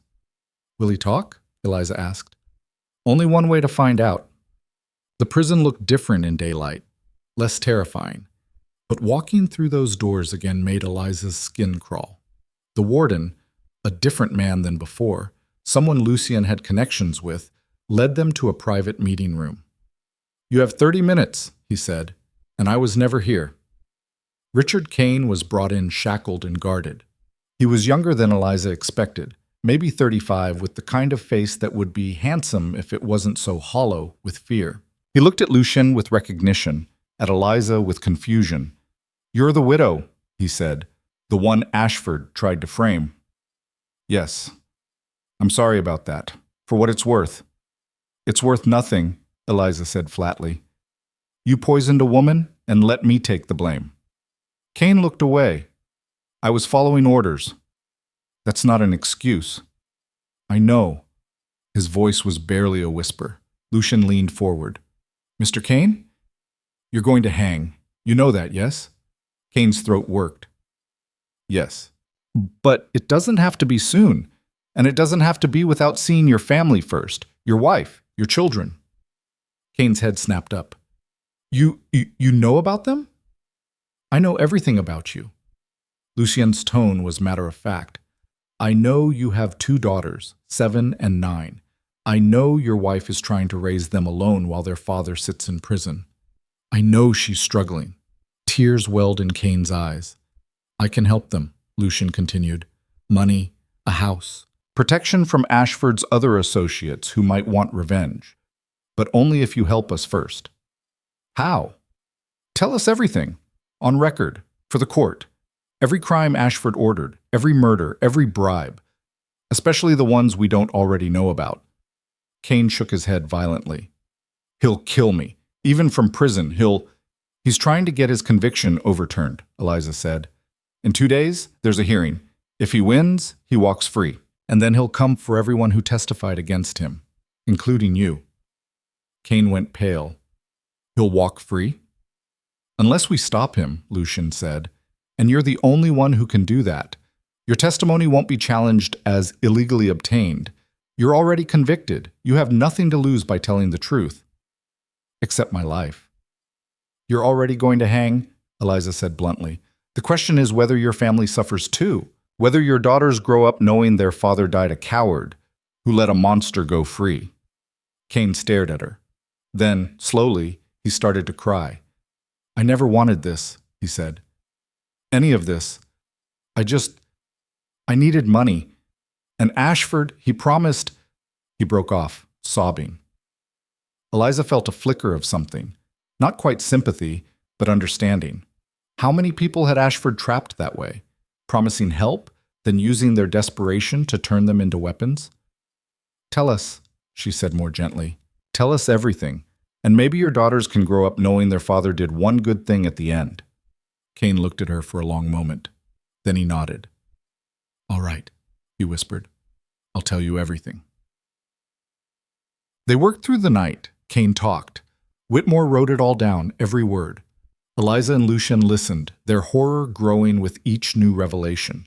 The murders Ashford had ordered, dozens of them. The bribes, constables, magistrates, even members of Parliament, the smuggling operations bringing illegal goods into London, the loan sharking that trapped people in debt until they had no choice but to work for him. And the money. So much money hidden in accounts across Europe, in false names, in investments that looked legitimate but were built on blood. By dawn, they had a statement 50 pages long. "This is enough," Whitmore said, his eyes red with exhaustion. "More than enough. No judge can ignore this." "Will they try?" Eliza asked. "They'll try," Whitmore admitted. "But with Kane testifying in person, under oath with this level of detail, it will be very, very hard to dismiss." Lucien stood, stretched. "Then we file it today, before Ashford's lawyers can prepare a counterattack." "Already done." Whitmore gathered the papers. "I had a clerk waiting. The moment I'm back at my office, this goes straight to the court." He left. Eliza and Lucien sat in the silence of Lucien's study, watching the sun rise over London. "Do you think it will work?" Eliza asked quietly. "I think we've done everything we can." Lucien rubbed his face. "The rest is up to the court, and if they still overturn the conviction, then we fight harder." He looked at her. "We don't stop, Eliza, not until he's finished." Eliza leaned her head on his shoulder, felt the solid warmth of him, the steadiness. "I'm tired of fighting," she admitted. "I know. But I'll keep doing it, as long as I have to." "I know that too." He pressed a kiss to her hair. "That's why you're going to win." The hearing was held in a packed courtroom. Every seat filled, every eye watching. The papers had been covering it for days. The appeal, the new evidence, the question of whether Victor Ashford would walk free. Eliza sat in the front row, Lucien beside her. Across the aisle, Ashford's solicitors. Expensive suits, confident expressions. And in the defendant's box, Ashford himself. He'd lost weight in prison. His hair had gone grayer, but his eyes were the same, cold, calculating. And when he looked at Eliza, he smiled. She didn't look away. The judge entered, an older man, stern-faced, with a reputation for being unbribable but rigid about procedure. The arguments began. Ashford's lawyers went first, eloquent speeches about the sanctity of the law, how evidence obtained illegally, no matter how damning, couldn't be used. How Mrs. Thornfield's escape from prison tainted everything that followed. They made it sound reasonable, logical. Eliza's heart sank. Then Whitmore stood. "Your Honor," he said, "the defense is correct that procedure matters, that the law must be followed, but they're asking you to ignore a mountain of evidence because of one night's actions, actions taken in desperation by a woman who was wrongly imprisoned." "Mrs. Thornfield broke the law," the opposing counsel said. "She did," Whitmore agreed, "and she's willing to face consequences for that. But her actions don't change the fact that Victor Ashford is a murderer. And we can prove it with evidence obtained completely legally." He gestured. A clerk brought forward Kane's statement. "This is the sworn testimony of Richard Kane," Whitmore continued. "Given voluntarily, not obtained through any illegal search, not coerced. Simply a man telling the truth about the crimes he committed under Victor Ashford's orders." The judge took the document, began reading. The courtroom held its breath. Pages turned. Minutes passed. Finally, the judge looked up. "I'll hear Mr. Kane's testimony," he said. Bring him in. Ashford's lawyers objected. The judge overruled. Kane was brought in, shackled and pale. He took the stand. And he told everything. Every murder, every bribe, every detail of Ashford's empire. His voice shook. He wept openly. But he didn't stop. The courtroom was silent except for his voice. When he finished, Whitmore asked one final question. Mr. Kane, why are you testifying now? What do you hope to gain? Kane looked at Ashford, then at the gallery where, Eliza realized, his wife and daughters sat watching. I want my daughters to know their father wasn't a coward at the end, he said. I want them to know I did one right thing before I died. The judge adjourned to deliberate. They waited in the hallway. Eliza paced. Lucian stood by the window watching the street. Nathaniel leaned against the wall, silent. An hour passed, then 2. Finally, they were called back. The courtroom filled again. The judge took his seat. I've reviewed all the evidence, he said, both the original documents and Mr. Kane's testimony, and I've reached a conclusion. Eliza's heart hammered. The defense is correct that certain evidence was obtained questionably. However, Mr. Kane's testimony, given under oath with full knowledge of the consequences, is legally sound, and it corroborates the documented evidence in such detail that I cannot in good conscience ignore it. Ashford's face went white. Therefore, the judge continued, the motion to overturn the conviction is denied. The original verdict stands. Victor Ashford will be executed as scheduled, 1 week from today. The courtroom erupted. Eliza sat frozen, barely able to process it. They'd won. Actually won. Lucian's hand found hers gripped tight. Across the aisle, Ashford stood, his lawyers trying to calm him. But he wasn't looking at them. He was looking at Eliza. His mouth moved. She couldn't hear the words over the noise, but she could read his lips. This isn't over. But it was. She knew it. He knew it. It was over. A week later, Eliza stood outside Newgate Prison at dawn. She hadn't planned to come, hadn't wanted to. But something pulled her here. Some need to see it finished, to witness the end of the man who'd destroyed so much. Lucian had offered to come with her. She'd refused. This was something she needed to do alone. The crowd gathered early. Executions were public spectacles. People came to watch, to cheer, to sell pies and pamphlets. Eliza stood at the back, her hood pulled low. At 8 o'clock, they brought Ashford out. He walked steadily. No trembling, no begging. He'd always been good at appearances. The executioner read the charges. The crowd jeered. Ashford's eyes scanned the crowd, looking for something, someone. They found Eliza. For a moment, their gazes locked. She saw no fear in his eyes, no remorse, just cold calculation, even now. Even at the end. She lifted her chin, met his stare without flinching, and mouthed one word, goodbye. His jaw tightened. The hood went over his head, the noose around his neck. The executioner pulled the lever. It was quick, almost anticlimactic. One moment, Victor Ashford existed. The next, he didn't. The crowd roared. Eliza turned and walked away. She found Lucien waiting a block away, leaning against his carriage. Did you? He started. It's done, she said. He nodded. Didn't ask for details, just opened the carriage door for her. They rode in silence for a while. Then, where do you want to go? Lucien asked. Eliza thought about it. She'd spent so long focused on survival, on fighting, on just making it through each day. Where did she want to go? Somewhere quiet, she said. Somewhere I can think. Somewhere that isn't London. Lucian's mouth quirked. I might know a place. The estate was 3 hours outside the city. Rolling hills, ancient trees, a house that was elegant without being ostentatious. It's been in my family for generations, Lucien said as they rode up the drive. I haven't visited in years. Too many memories. But maybe it's time to make new ones. He was offering her something. Not just a place to stay, but a future, a possibility. It's beautiful, Eliza said. It's yours, if you want it, for as long as you need. She looked at him. And you? I'm wherever you are, if you'll have me. Eliza stepped out of the carriage, feeling the country air on her face. Clean, fresh, Nothing like London's smoke and secrets. For the first time in 3 years, she felt like she could breathe all the way down. I don't know what comes next, she admitted. I don't know how to be anything except a widow in mourning or a woman fighting for her life. Then we'll figure it out together.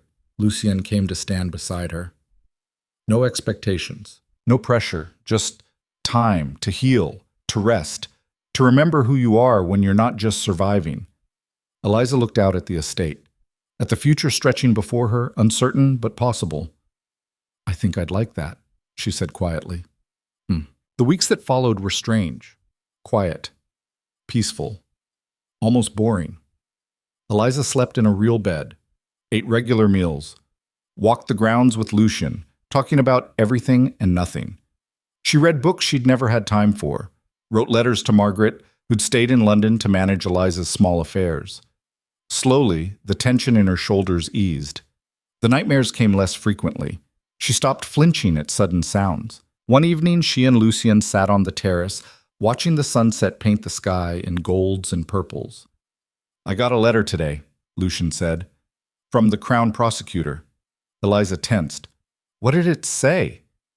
All charges against you have been formally dismissed, including the escape from prison. Hartwell decided that given the circumstances, wrongful imprisonment, Ashford's corruption, prosecuting you would be a miscarriage of justice. Eliza let out a breath she didn't know she'd been holding. So it's really over. Really over, Lucien smiled. You're free, completely. Free. The word felt foreign, like a language she'd forgotten how to speak. What will you do with it, Lucien asked. Your freedom? Eliza thought about it. About the woman she'd been 3 years ago, young, naive, trapped in a marriage she hadn't understood. About the woman she'd become, harder, sharper, scarred, but unbroken. I want to help people, she said finally. People like me, like Kane's wife. People trapped in situations they can't escape from because they don't have money or power or options. How? I don't know yet. Maybe a foundation, maybe legal aid, something. She looked at him. Is that foolish? It's the opposite of foolish. Lucien's expression was soft. It's exactly what someone who's survived hell should do. Help others survive theirs. Will you help me? Always. They sat in comfortable silence as the sun dipped below the horizon. Then Eliza asked the question she'd been afraid to voice. What are we, Lucien? He turned to her. What do you want us to be? I don't know. I care about you, more than I probably should, but I'm still broken, still figuring out who I am, and I don't want to hurt you while I do that. You won't. You don't know that. I know you, Lucien said. I know you're brave and brilliant and stubborn as hell. I know you've been through things that would destroy most people, and you're still standing, still fighting, still trying to do good. He took her hand. I know I've never met anyone like you, and I don't want to let you go. Eliza's throat tightened. I don't want to let you go either. Then don't. He leaned closer. We don't have to decide everything right now. We don't have to be anything except two people who care about each other. We'll figure out the rest as we go. That simple? That simple. Eliza looked at their joined hands, at this man who'd risked everything for her, who'd seen her at her worst and stayed anyway. All right, she said. We'll figure it out together. Lucien smiled, and then slowly, carefully, he leaned in and kissed her. It was gentle, tentative, a question more than a demand. Eliza kissed him back, and for the first time in longer than she could remember, she felt something other than fear or anger or desperate determination. She felt happy. 6 months later, Eliza stood in front of a modest building in London's East End. A sign above the door read, The Thornfield Foundation, Legal Aid and Support for Those in Need. Inside, 3 solicitors worked at desks, helping people navigate the legal system. People who couldn't afford fancy lawyers, people trapped in bad situations, people being taken advantage of by employers or landlords or creditors. People like Eliza had been. Lucien stood beside her, watching as a young woman left the building, relief clear on her face. That's the 15th person we've helped this week, he said. 16, Eliza corrected. Mrs. Patterson came by this morning about her husband's debts. You're going to need more staff. I know. I'm interviewing 2 more solicitors next week. She looked up at the building. Do you think it's enough, what we're doing here? It's more than enough. It's everything. Lucienne's arm came around her shoulders. You're changing lives, Eliza. One person at a time. She leaned into him. 6 months ago, this would have felt impossible. The idea that she'd be standing here, free and whole and doing good. But here she was. A carriage pulled up.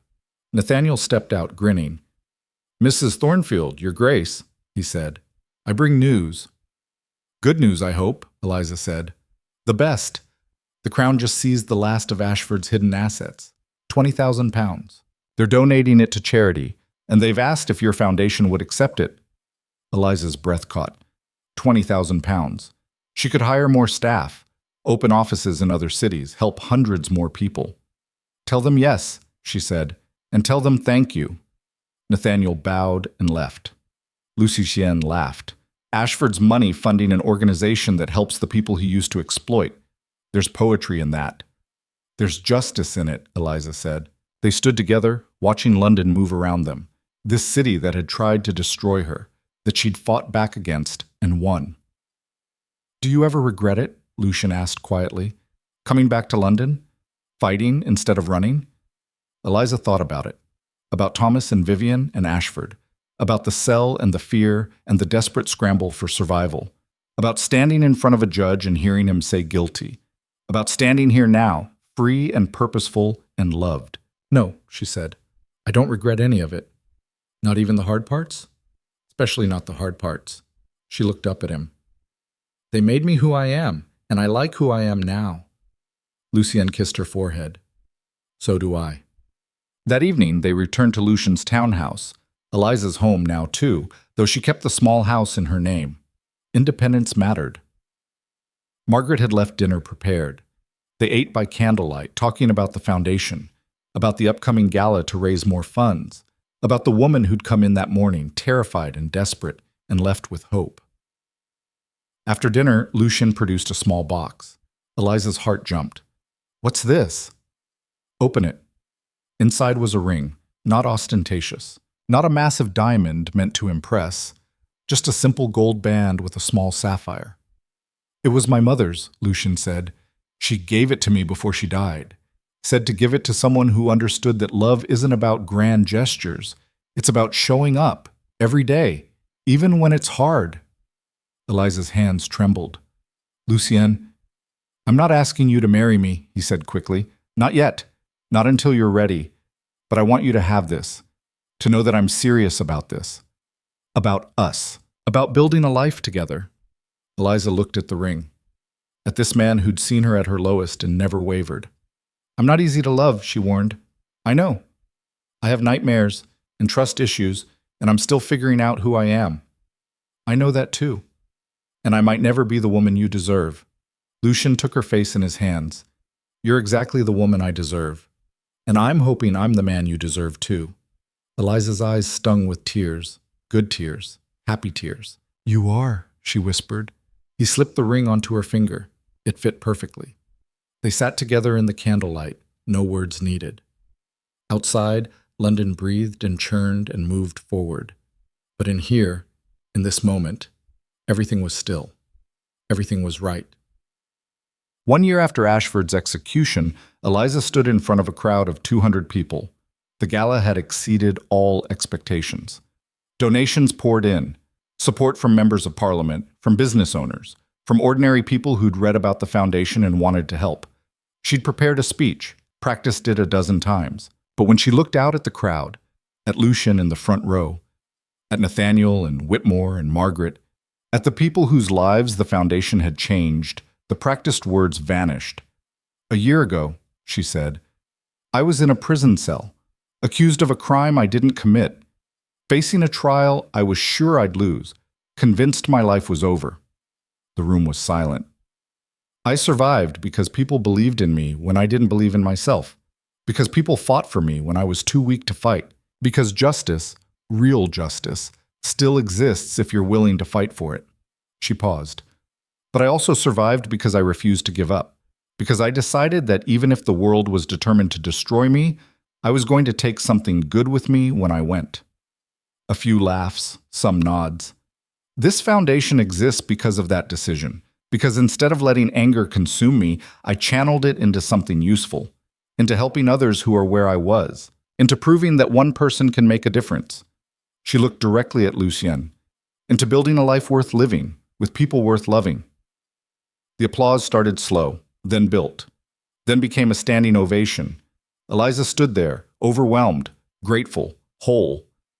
Lucien came up on stage, took her hand, and kissed it. "I'm proud of you," he said quietly. "I'm proud of me too," she replied, and she meant it.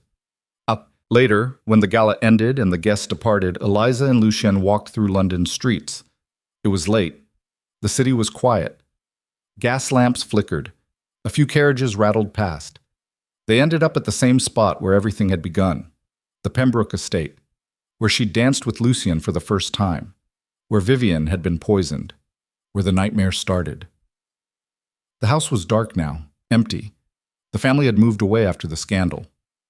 "Do you think about it?" Lucien asked. "That night?" "Sometimes," Eliza admitted. "Not as much as I used to." "Regrets?" "Some. I wish Vivian had survived. I wish Thomas had been honest with me. I wish a lot of things." She looked up at the dark windows. "But if I could go back and change it, stop it from happening, I don't think I would." "Why not?" "Because then I wouldn't be here. Like this. With you." She turned to face him. "And I like where I am." Lucien pulled her close. "So do I." They stood there in the quiet, two people who'd survived hell and come out stronger. Two people who'd fought for justice and won.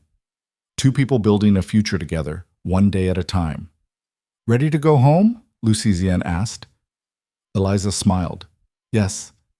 They walked away from the empty estate, from the ghosts of the past, toward whatever came next. Together. And as they disappeared into the London night, Eliza realized something. She wasn't just surviving anymore. She was living, really, truly living. And it was better than she'd ever imagined. The widow who'd walked into that ballroom a year ago, broken, desperate, alone, was gone. In her place stood a woman who'd reclaimed her life, her power, her future. A woman who'd proven that even in the darkest moments, hope wasn't just possible. It was everything, and she'd never let anyone take it from her again.